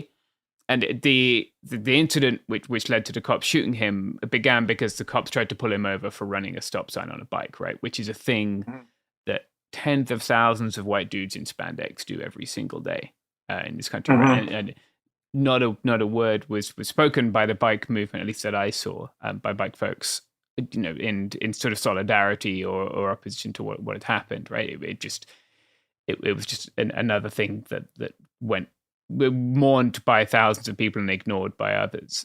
So like, it made me think about like how we build. Maybe it's wrong to think about how we build a better bike movement, and maybe it's better to think about how we make it unremarkable that you bike, right? We make it like not an identity thing. But how do we make cities where people are safe riding bikes, I guess, regardless of whether they're wearing spandex or they're just trying to get to the shops?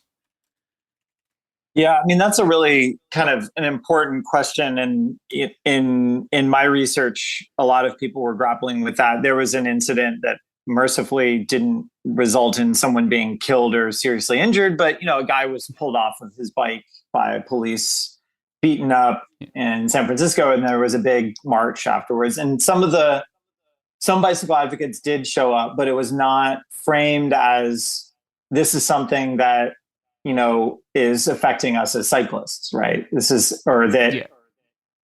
Affecting some of us as cyclists, right? And an injury to one is an injury to all, right? Was not the kind of the frame that people were using from what I could tell, right?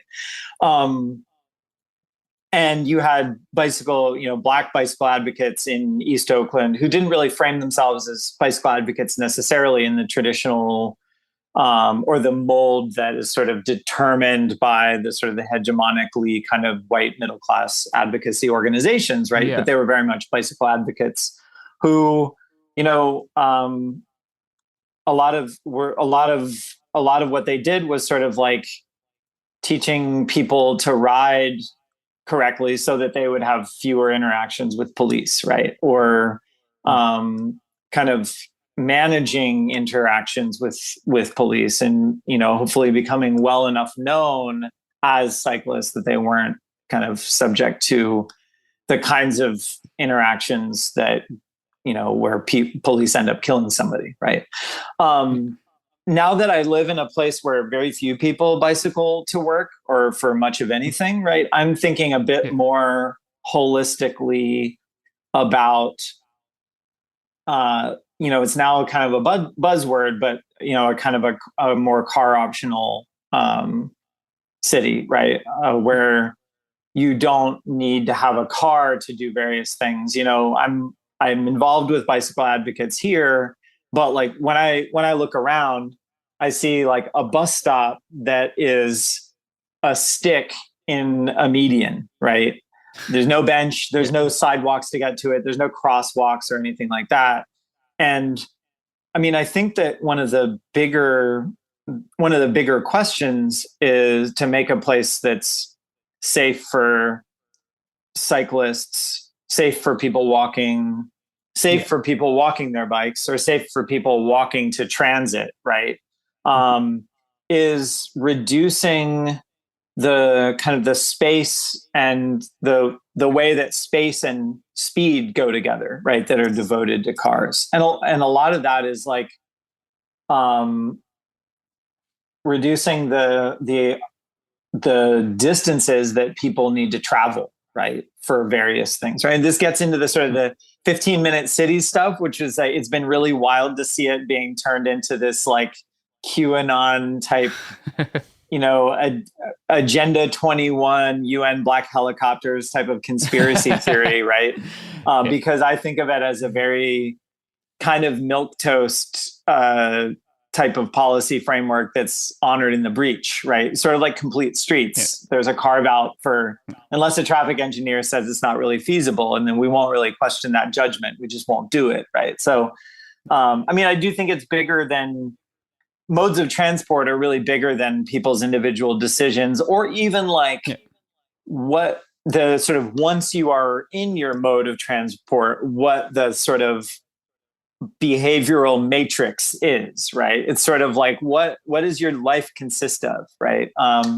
What do you do to like preserve your dignity with your coworkers, right? All of these kinds of things that feed people towards driving, except in very specific places that have become special in the United States. I mean, there's a lot to say, right? It is really it's much bigger than bicycling. It's the sort of the built environment, and I think one of the things that what I land on in the book, maybe belatedly, right, because these things take years, is this the way that bicycling is still kind of this interstitial solution, right? It's sort of like kind of picking up scraps here and there in the built environment, right? It's like picking up some of the loose ends, right, in how cities are organized that makes them frustrating, difficult to navigate, right? And I think a lot of the energy, not exclusively, certainly, and bicycle advocacy has become much more diverse, in part through like listening to a lot of the voices of advocates of color and women advocates, and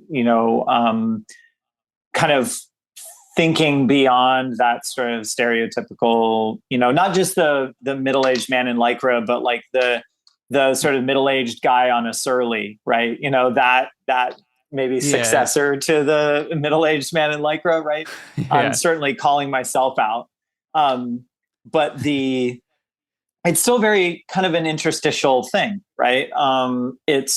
And the thing about the urban transportation systems in the United States is that they leave a lot of interstices, right? There's a lot of areas that are poorly served by anything but cars, and honestly, poorly served by cars. In Oakland, you had people, a lot of the sort of the, maybe not anger, but certainly annoyance at bicycle advocacy and bicycle infrastructure would be, and I think you see this in Portland too, where it's like, we've been asking for sidewalks. We've been asking the city to like fill these potholes. And instead there's these bike lanes that people who just got here are asking for, right? And so maybe that's a failure of solidarity on people coming, people moving to a neighborhood. They're like, why is it so torturous to get somewhere by bike, rather than kind of maybe stopping and saying, all right, what have people been demanding here before I got here, right? And how can I sort of contribute to that as well, and sort of kind of merge our agendas potentially. But it is this sort of, it's an interstitial solution, right? And so for me, the bigger questions are sort of what role will bicycles play when we start to really take seriously the kind of broader urban structure. So you don't have these sort of islands of bikeability inside a sea of automobility, right? Do you have a situation where it actually becomes more practical to walk and take transit than it is to bike, right? I would call that a win, right? And I think there's a degree to which we can get fixated on the particular mode of transport. I think because we all kind of like fell in love with bicycles, and that was the sort of the gateway drug into thinking about like transport in cities and how people move around, and the sort of the history of urban planning, right? So, these are all, I don't know if I really kind of offered anything that sort of puts it all together nicely, right? But the idea that it really does need to become normalized. And if it actually sort of disappears in the process of being normalized and it stops being a signifier of environmental rectitude or something like that. And, you know, if I could walk to a grocery store instead of having to bike to a grocery store, I would prefer that, honestly, where I am right now, right? Yeah. Even though I love cycling, right? And it's something that I'll never stop doing, right? So I think kind of thinking more holistically about what kinds of cities we need to have to move beyond automobility, both from a climate perspective and a social justice perspective, and just almost like a thermodynamic perspective. So, I mean, that's the moving up to the level of physics is where one kind of place to end. Yeah, no, I think that's very good. Yeah, is there anything you'd like to plug? Maybe where people can find your book, where people can follow you online, anything like that? Any sort of projects you're interested in? Sure. Yeah. So you can find me on Twitter. I'm at JOSTEHLIN. My book it's a few years old. It's 2019 with University of Minnesota Press. It's called Cyclescapes of the Unequal City. And my latest work, I'm actually looking at the politics of highway removal. So maybe scaling up in terms of infrastructure, thinking about sort of bigger, the great clanking gears of urbanism rather than, you know, this little tiny stretch of pavement on the side that's full of glass and car doors and stuff like that. So, but of course, they all kind of fit together. The sort of how does the fabric of the built environment have to change in order to grapple with climate change, inequality, and sort of making a sort of a more human type of city. Yeah, I think that's great. I think that's a wonderful place to end. Thank you so much for giving us some of your afternoon, John. Yeah, thank you. I really appreciate you taking the time, and it was a really fun conversation. Hi, podcast fans. It's Jones, and it's just a tiny little pickup that I wanted to add to the end of this episode because I neglected to mention that Ciclista Zine did call out the police killing of Dijon Kizzy very explicitly and had an excellent piece on it, as they do on lots of other things. They are incredibly wonderful, and you can find them at Ciclista Zine, CYCLISTAZINE.com. They are not representative of the rest of the bike media, so well worth looking at if you like bikes and not the police murdering people. They're a wonderful publication. Okay, thanks. Bye.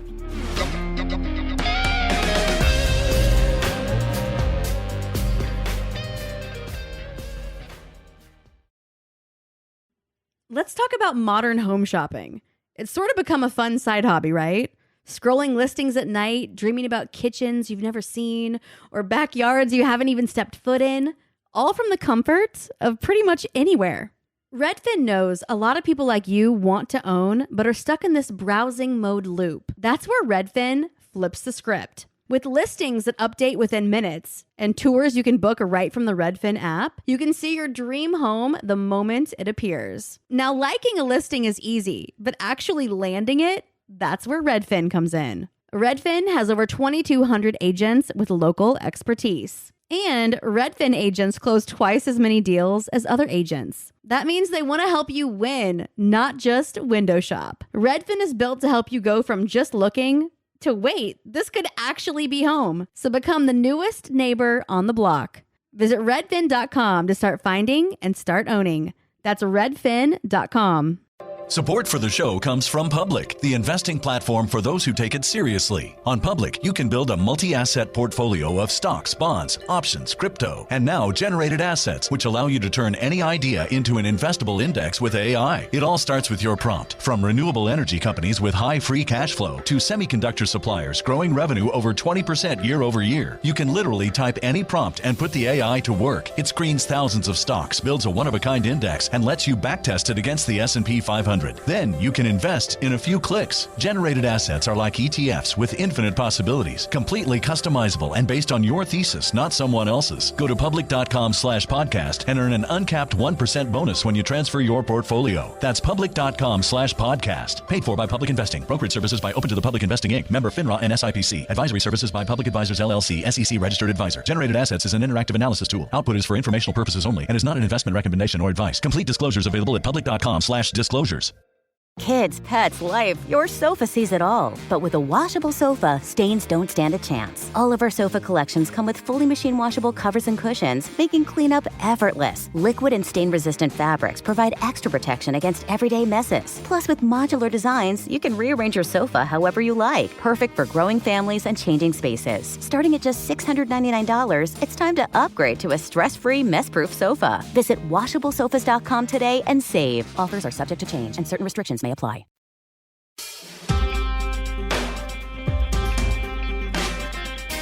Welcome to It Could Happen Here, a podcast about things falling apart and sometimes putting things back together.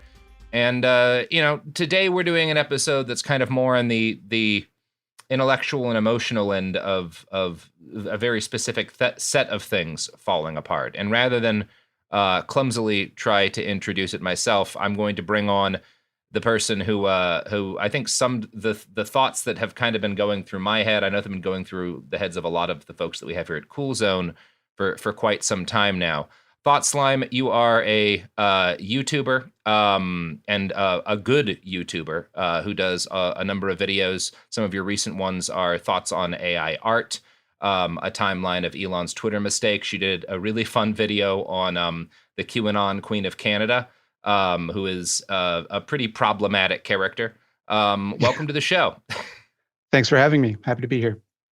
Do you want to just kind of start by reading us that thread you posted? Because you posted this on Twitter the other day, and I started chatting with it, and then we moved over to DMs and decided we should kind of do a little more formal thing. Yeah. So basically, I said that I'm constantly considering making a Why I Left the Left video about how my views have not changed one iota, but I've become completely disillusioned about my role in communicating them. Mm-hmm. Part of the reason I shifted my focus to trying to be just entertaining is because deep down, I don't really see a lot of value in getting people on my side anymore. I don't think it does anything or means anything, but the best I can do is give you information and hopefully a laugh. Mm-hmm. I used to feel like I was participating in something bigger than I think I really am, that I was helping in some small way towards a sort of shift towards a more revolutionary mass consciousness. I think that was a bit of a childish fantasy in retrospect. Sometimes people will say, you made me an anarchist, and like, buddy, I don't even think it matters that I myself am an anarchist. And I regret that sort of we're fighting the good fight mentality has allowed some of the worst grifters on the platform to flourish by manipulating people's passions for their own weird, petty reasons.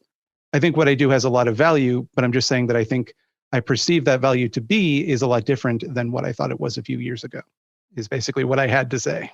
Yeah, that I think does such a good job of nailing the problem that I've been kind of dealing with emotionally as well, which is it'd be easy to sum it up as like, I no longer believe in, trying to transmit, leftist ideas or political analysis, or that I don't believe in the value of like trying to inform people about the world, because that's not how I feel.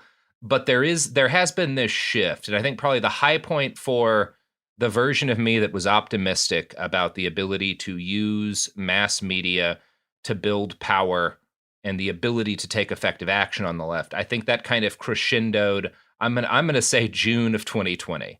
And it had a pretty sharp drop after that point. And I both think it's valuable to still acknowledge kind of how remarkable what happened in 2020 was, for all of its flaws and all of the really messy fallout from it.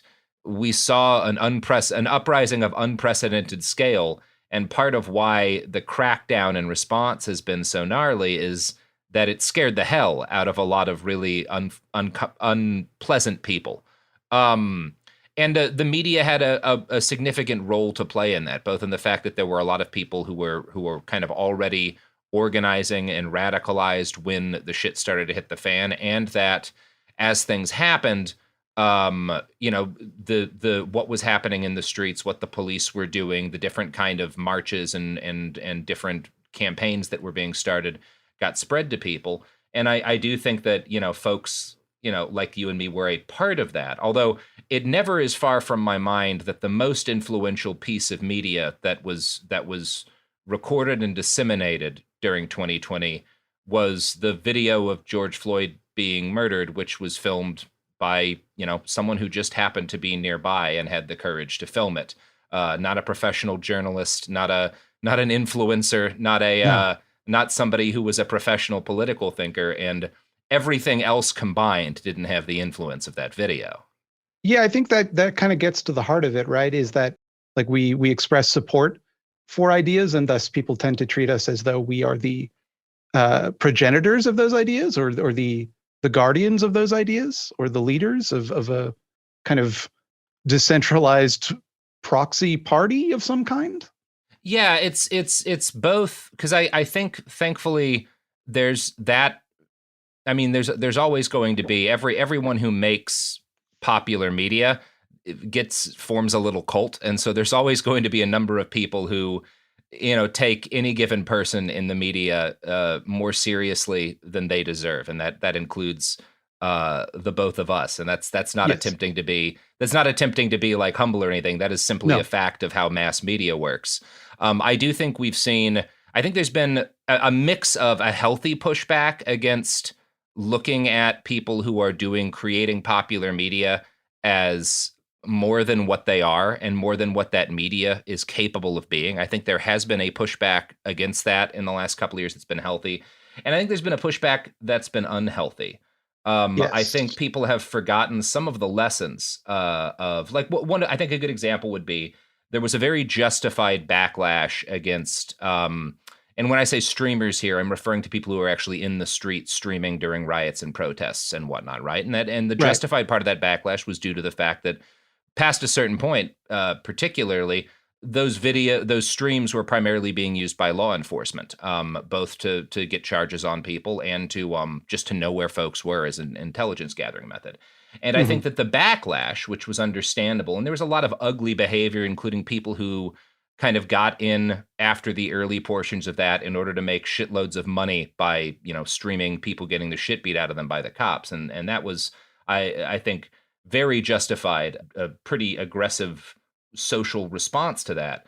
But I think it's also caused a lot of people to forget that a huge part of why things kicked off in 2020 and why so many people got involved was Nico from Unicorn Riot on the ground every night in Minneapolis, doing one of the most impressive pieces of citizen journalism that I think we've seen in this country.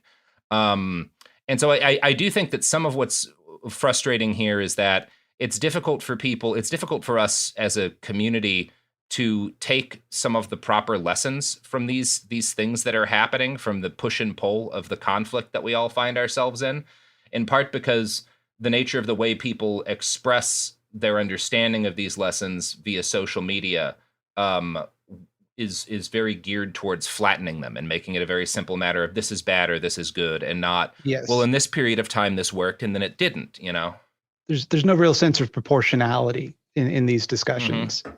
It isn't just a matter of like, hey, you fucked up, you should probably take this down, or this could be dangerous if you leave this up, or if you continue to do this. It's more so like, what are you, a cop? What are you, some kind of cop doing this? Yeah. Let's spread that rumor around. And the cop jacketing thing is kind of one part of the problem. But I want to focus a little bit on what you were talking about in terms of, what do you think, as you're kind of looking at, and we're all kind of staring 2024 as it approaches, what do you think is useful from media that attempts to analyze and share perspectives that are left-wing, that are anarchist inclined? What do you think is actually the value that can be added to attempts to achieve greater justice in our society? Well, I think the answer is twofold. I think, firstly, anything that drives people to like real life organizing and taking action outside of online spaces is obviously useful. Beyond that, though, like, I think there is some value to just exposing people to ideas that they might not have found otherwise. But I think that that a lot of that has been accomplished now. I feel like a lot of people are more familiar with kind of the leftist ideology 101 type of content that people might expect in that way. So yeah, I would say those are the two value propositions. I wonder if you think a lot about, because one thing that concerns me, obviously, any community develops a language that is to some extent its own. And that's part of politics, political analysis. If you're looking at things with a Marxist analysis, or if you're analyzing things, based on your understanding of generations of anarchist political philosophy, there's terms that you're going to use that other thinkers have created that are the terms that people use to discuss those ideas.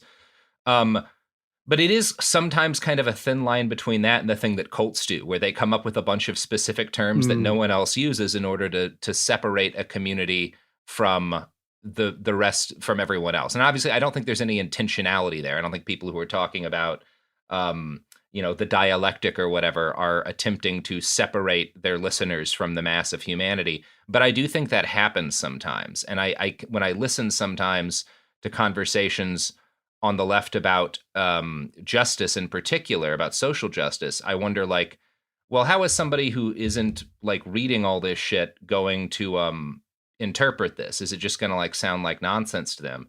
And I think maybe like part of the purpose, the positive purpose of mass media that looks at things from the left is trying to communicate with folks who are not going to sit down, or at least who have not yet sat down and done a whole bunch of reading on the history and the politics, but whose hearts are in the right place, and who I would like to be able to engage in conversations with folks who maybe kind of get their heads a little bit too full of specific terminology sometimes.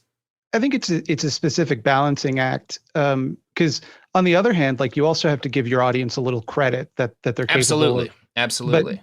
But I think that, like, you have to be able to meet people where they're at. But at the same time, like, if someone has expressed this idea in a way that's already sufficient, like, it's why do the work of like trying to re-explain it, But that being said, I think there is a tendency to just assume people already are on our side or understand ideas to the level of complexity that we might like, and that people are on board with like what even something as simple as what capitalism means.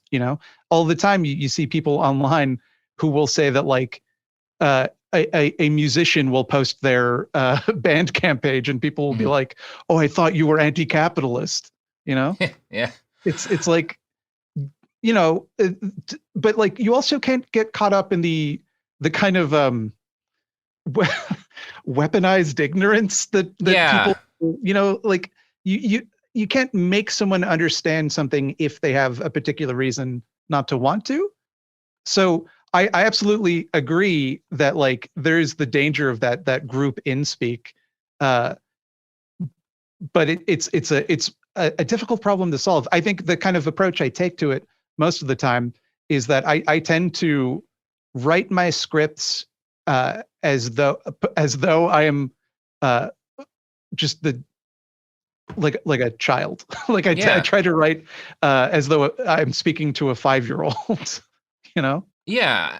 I mean, and I think I think a lot about, and this is something, here at Cool Zone, we brought on a couple of years ago, people who, are now making podcasts for the team, who, when we brought them on, had a lot less experience writing scripts and making media for mass consumption. And one of the things that I found it was kind of like my job to do repeatedly was to point out, like, okay, stop, go back to that term, because you just, said a term that I think means a specific, or you just referenced a thing from history that I think that people are interested in and should know about, but you do have to like go in and explain it and walk people through it. And that's kind of that's really one of the challenges I find, particularly with Behind the Bastards, right? Where we're talking sometimes about these complicated social movements and moments in history. And it's this kind of tug of war between you want to respect the intelligence of the audience, and you want to give them enough detail that they have context and that they can maybe understand multiple sides of it. But also, you can't get bogged down in every detail, otherwise you're never going to finish the damn thing. And we can't all be Dan Carlin making 10-hour-long podcasts. Unfortunately, I do like there's a degree to which I'm quite jealous of his work, the way he set up his workload. But I would just never be able to think of that many boxing analogies. Yeah, I don't know very much about boxing. I would probably just like throw in a whole lot of Balls Mahoney analogies. Yeah, for me, it would be a lot of Super Punch-Out references. I Hell think. Yes. Stan Lee would always say to comic book writers that every comic is somebody's first comic.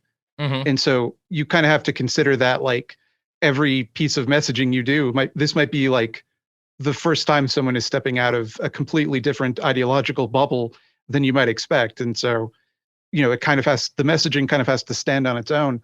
But I think that's also like a unique problem to mass media, because it also means that in a sense, it's much harder to like build on previous work. It's harder to like go from your 101 content and then get to the more advanced subjects, because someone could just start at the more advanced part and get lost.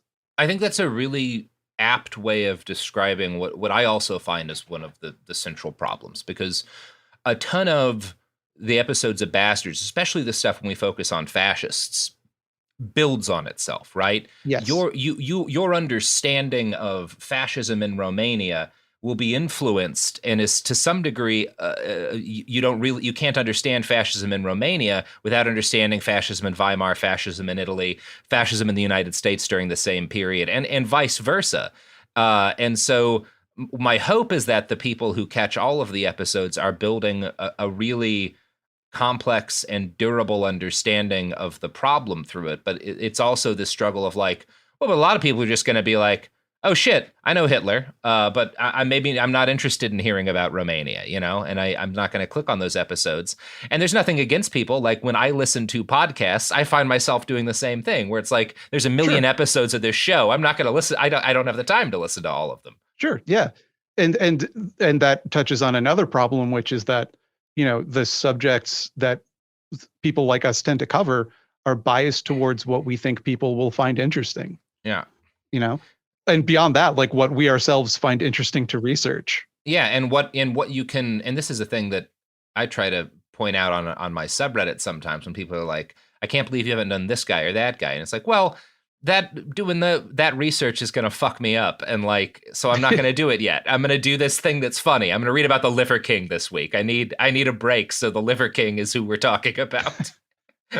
Yeah. Everybody needs a Liver King in their life at some point. Yeah. It's like, I read the Turner Diaries for one video. Yeah. And people have been constantly like, oh, you should read Camp of the Saints, you should read Siege. And I'm like, I don't know if I want to. First of all, I don't even know if I want those things on my hard drive. Yeah. Yeah. Camp of the Saints is a little easier, but yeah, maybe one of those a year and no more. That's like the most I would recommend from like a mental health standpoint. It's also like, you don't need to read the full text of all of those. I mean, that's part of the thing, is that like you can get a lot by checking in some excerpts and reading scholarly papers analyzing this stuff. And there always will be that. And I think to a significant standpoint, like it's more important to understand, and this isn't true for everybody, because there's some people who, are scholars of this stuff, and you do need to do the deep reading. But if you want to understand the degree to which Siege and the Turner Diaries influenced the mass shootings that we see in the United States today that are carried out by the far right, you don't need to read those books to do that, right? There's plenty of really good scholarly analysis, and that's part of what you and I try to do for people. And what other, folks who are creating this kind of media, other journalists do for folks. Yeah, I would say that I strongly balk at the I don't consider myself a journalist. Yeah, I mean, and I don't consider that's something people talk about as well on the subreddit. I get a lot of like comments on people appreciating the journalism in the series, and we do in some of our shows. Like, we went to the border of Myanmar last year. Garrison just got back from Cop City. But like Bastards isn't journalism, you know. Sometimes it's like celebrating journalism, but it's entertainment that I hope has like an educational quality to it. Yeah. It's I don't say this to belittle myself. I just don't see that as the function of my job. I think like I have in the course of my work occasionally done journalism by accident. I did a long interview where I had like about the Chaz and kind of the misconceptions that people had, and I had some talks with people within, and like that is technically on its face a piece of journalism. For but, sure, absolutely, it's not what I consider my strength or role to be. Well, and I honestly, this goes back to what we were talking about with the young woman who filmed the video of George Floyd. Journalism is a profession, but it's also just like a set of tools. And sometimes you will use those tools in order to do other things. That's certainly true. I'm curious, you and I both kind of like make our work differently. Mine's ad supported, obviously. So my conversation with fans, outside of like when I'm doing a live show, is primarily through, we have a subreddit and we have Twitter. And that's, there's some difficulty there. For one thing, like every single guest we have, there are people who will be like, this is the best guest you've ever had, and this person is the worst guest you've ever had. And there's absolutely no way to make decisions based on that, right? It's just a bunch of straight. You've got a different relationship, or at least a different method of, I think, communicating. I imagine it's different because you're Patreon supported. I'm interested in how if at all, have you seen kind of the conversations about what people want from you, and the way in which you've been talking with your fans? How have you seen that change since 2020?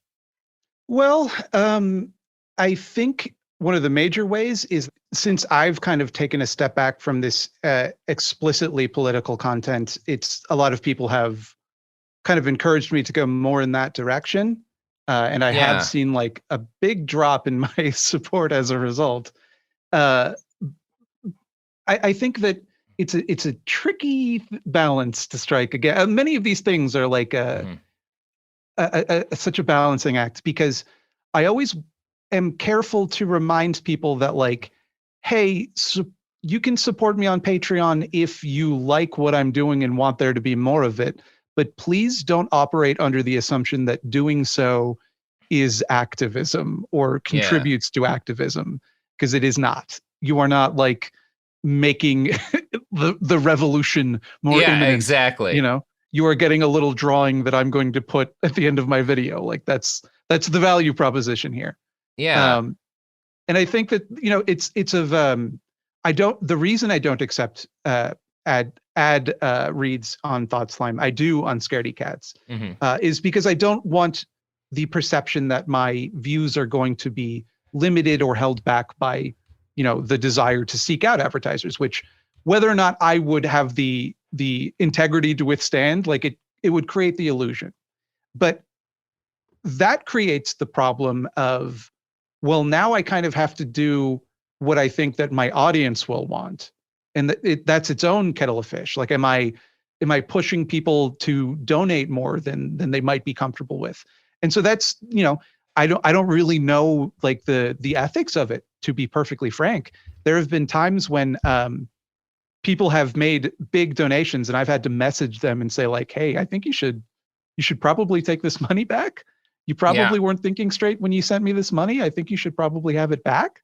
Yeah, that's such an interesting thing for me, because it also, I've thought about that myself quite a lot. I had a decision to make when we first started doing these shows about how it was going to be done. And I took the ad-supported corporate route, and I've been very happy with that so far. There's a lot of things it's let us do. There's certainly downsides to it, including occasionally advertising for the Washington State Highway Patrol.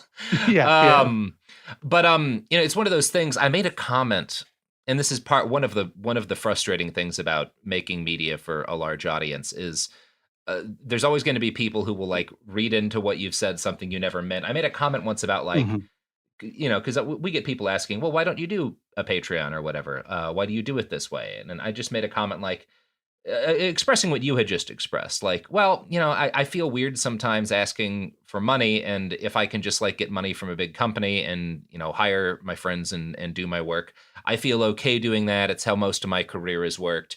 So that's what I'm most comfortable doing.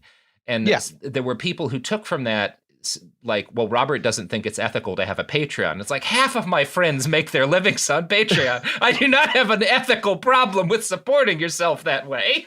I will say that when I heard you mention that in an episode, and it did send a chill down my spine briefly.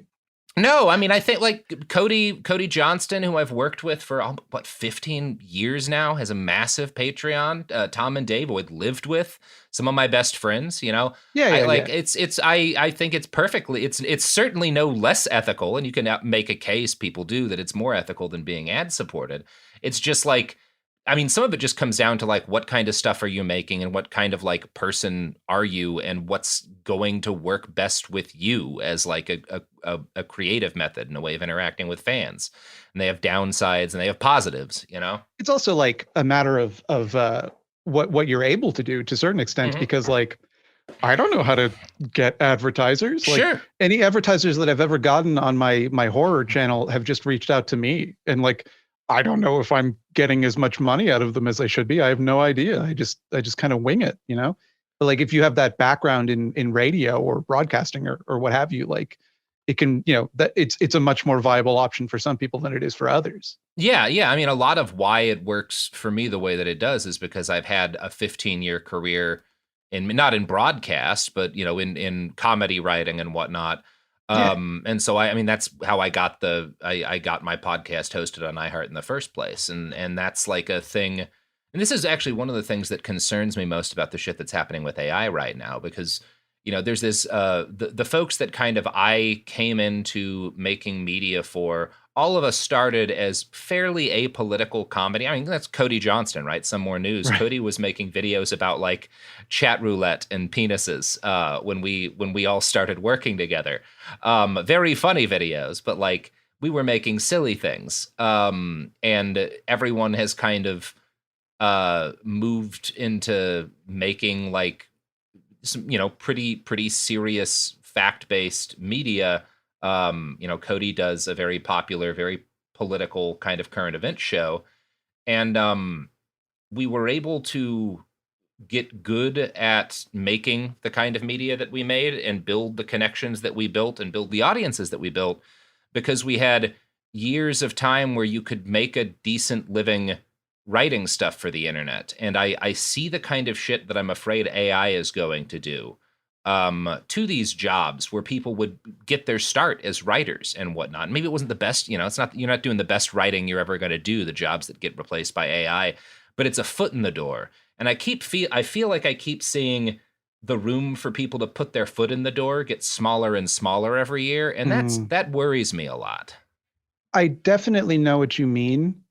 I also feel that like there's a fear among some people that like you get crowded out of these spaces the more people there are doing this sort of thing. And I kind of feel like that's not the case. I like the AI stuff. I definitely share your concerns, but yeah, the institutional barriers in people's way. Like, I think that, like, to be frank, like I started doing this on a shitty $200 computer and a completely legal video editing software. That I found. I love legal video editing software. I found it in a dumpster and I used that. So, and then like through that, I was able to like be able to afford a fancy camera and some lights and, but like, I didn't know what I was fucking doing. Like it was all self-taught. And I think there has to be that kind of DIY attitude for people. And it is something I try to encourage in people is that like, just do it. Like I did it. You can do it. Yeah.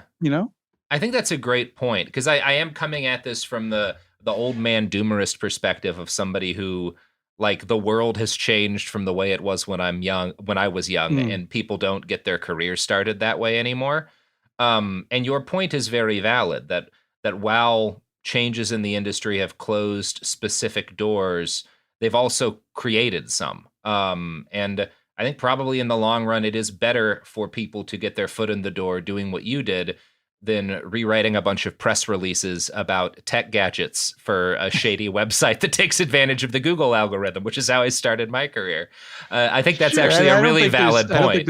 I don't think that's it depends on your end goal too, right? But I think like the thing that becomes incumbent on people like me is to like help people, you know, I've experienced a certain amount of success. And so, and I attribute that largely to the fact that like, when I was just starting out, like I had no idea how to make people see my shit. I did not know what I was doing. Yeah. And a bigger creator just reached out and was like, hey, can I share your video? I think it's really good. And it kind of snowballed from there. So my philosophy has always been like, you take these, you make space to lift people up with you. Mm-hmm. And in doing so, it's not an entirely selfless gesture either, because in doing so, if there's an extremely talented person who succeeds partially because you help them, now you have a connection to an extremely talented person, you know? Yeah. Like that's a sense of, for lack of a better term, mutual aid in a very loose sense, I suppose.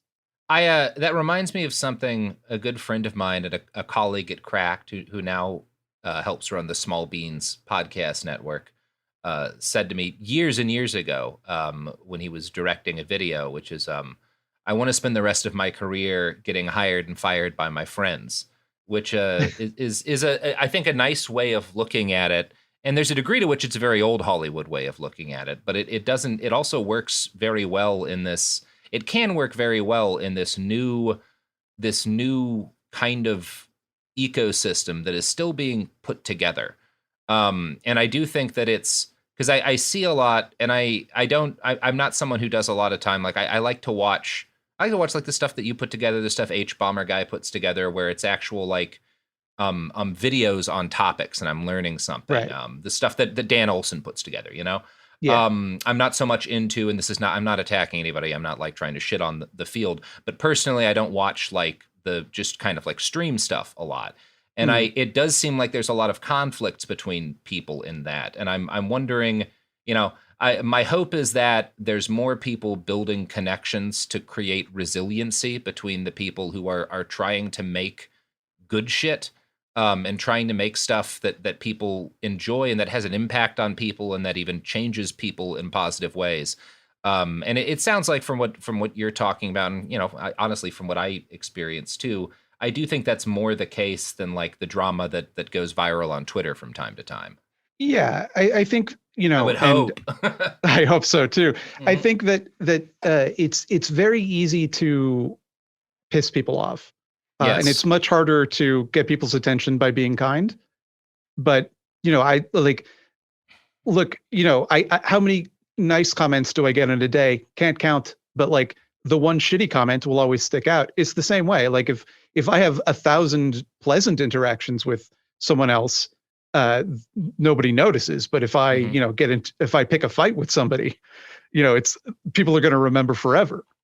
I think that's the thing that unsettles me most. And this isn't actually even just like, this isn't about streaming media or left-wing media or whatever. This is a problem of social media, that you're right. It's the fights that always get most of the attention, as opposed to the, I mean, not entirely, because some of like the big moments, particularly in recent left-wing media, things like, you know, people doing these giant streams that raise huge amounts of money for a cause. So that certainly is a thing that happens and does get a lot of attention when it does happen. But you are fighting against, and I think we have to be consciously fighting against this system that does want to engender conflict. Yes. It's also kind of difficult. And you know, keep in mind, this is perhaps coming from a biased perspective, when there are individuals, and I'm not going to name names, who do see that as an easy source of generating attention. Mm-hmm. It's very easy to, the same way that like if I'm going to make a video on a subject, I will frame it as like I'm disagreeing with Ben Shapiro or I'm disagreeing with Jordan Peterson. It's very easy to go look at Thought Slime. This is a big piece of shit because he thought this when actually this is the truth. That's more attention grabbing than just, you know, a kind of neutrally positioned argument. Yeah. So it's a tricky problem. Yeah. I think one of the ones that that I think on quite a lot. Well, I think that's most of what I wanted to talk about today. Did you want to throw in anything else? Or if not, we can go to plugs. Yeah, I mean, I'm good. That's pretty much it. I will say that one of the things that tends to bother me the most is people will occasionally say to me that they'll send a message saying, "You seem like a really good person," and I will say, "Thank you, but please don't feel that way about content creators, because why would I make a work that portrayed myself as a bad person?" And while I, in my mind, think I am a good person, I think it sets the dangerous precedent that you could allow yourself to be emotionally manipulated by someone else who might not be.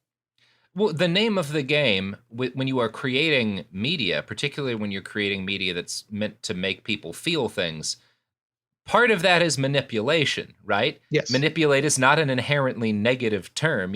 Stanley Kubrick is trying to manipulate you when he makes a movie. I'm trying to persuade you. Yeah, you do. It is incumbent upon the audience for their own protection to keep that in mind. And it's incumbent upon ethical people who make stuff to not create cults, at least not create too many cults. Yeah, as much as you can avoid it, for sure. Yeah. All right. You want to plug your pluggables? Sure. You can find my work at youtube.com/thoughtslime or thoughtslime.com. You can also find my horror content at youtube.com/scaredycatstv. Scaredycats was taken. That's me. That's what I do. I make videos about farts and or butts. Well, thank you so much for coming on the show. That is going to be it for us today. We will be back probably tomorrow. Hey, we'll be back Monday with more episodes every week from now until the heat death of the universe. It Could Happen Here is a production of Cool Zone Media. For more podcasts from Cool Zone Media, visit our website, coolzonemedia.com, or check us out on the iHeartRadio app, Apple Podcasts, or wherever you listen to podcasts. You can find sources for It Could Happen Here updated monthly at coolzonemedia.com/sources. Thanks for listening.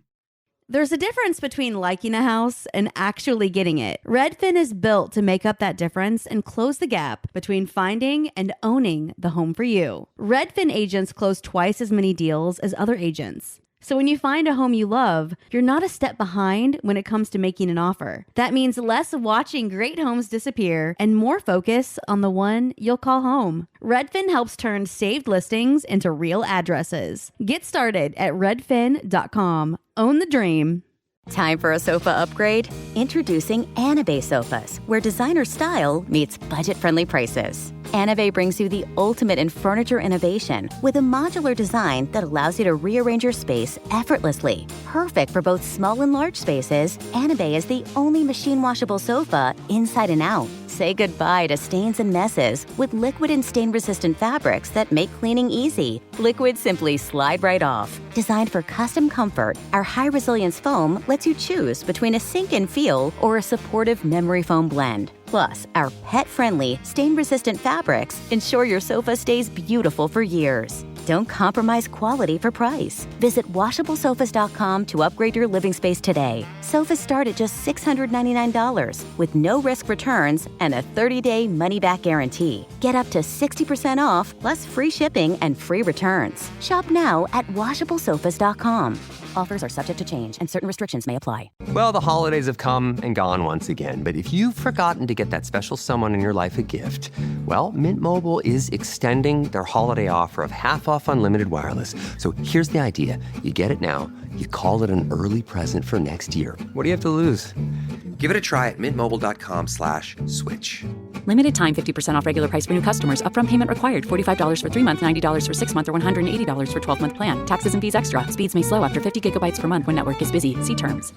This is an iHeart podcast. Guaranteed Human.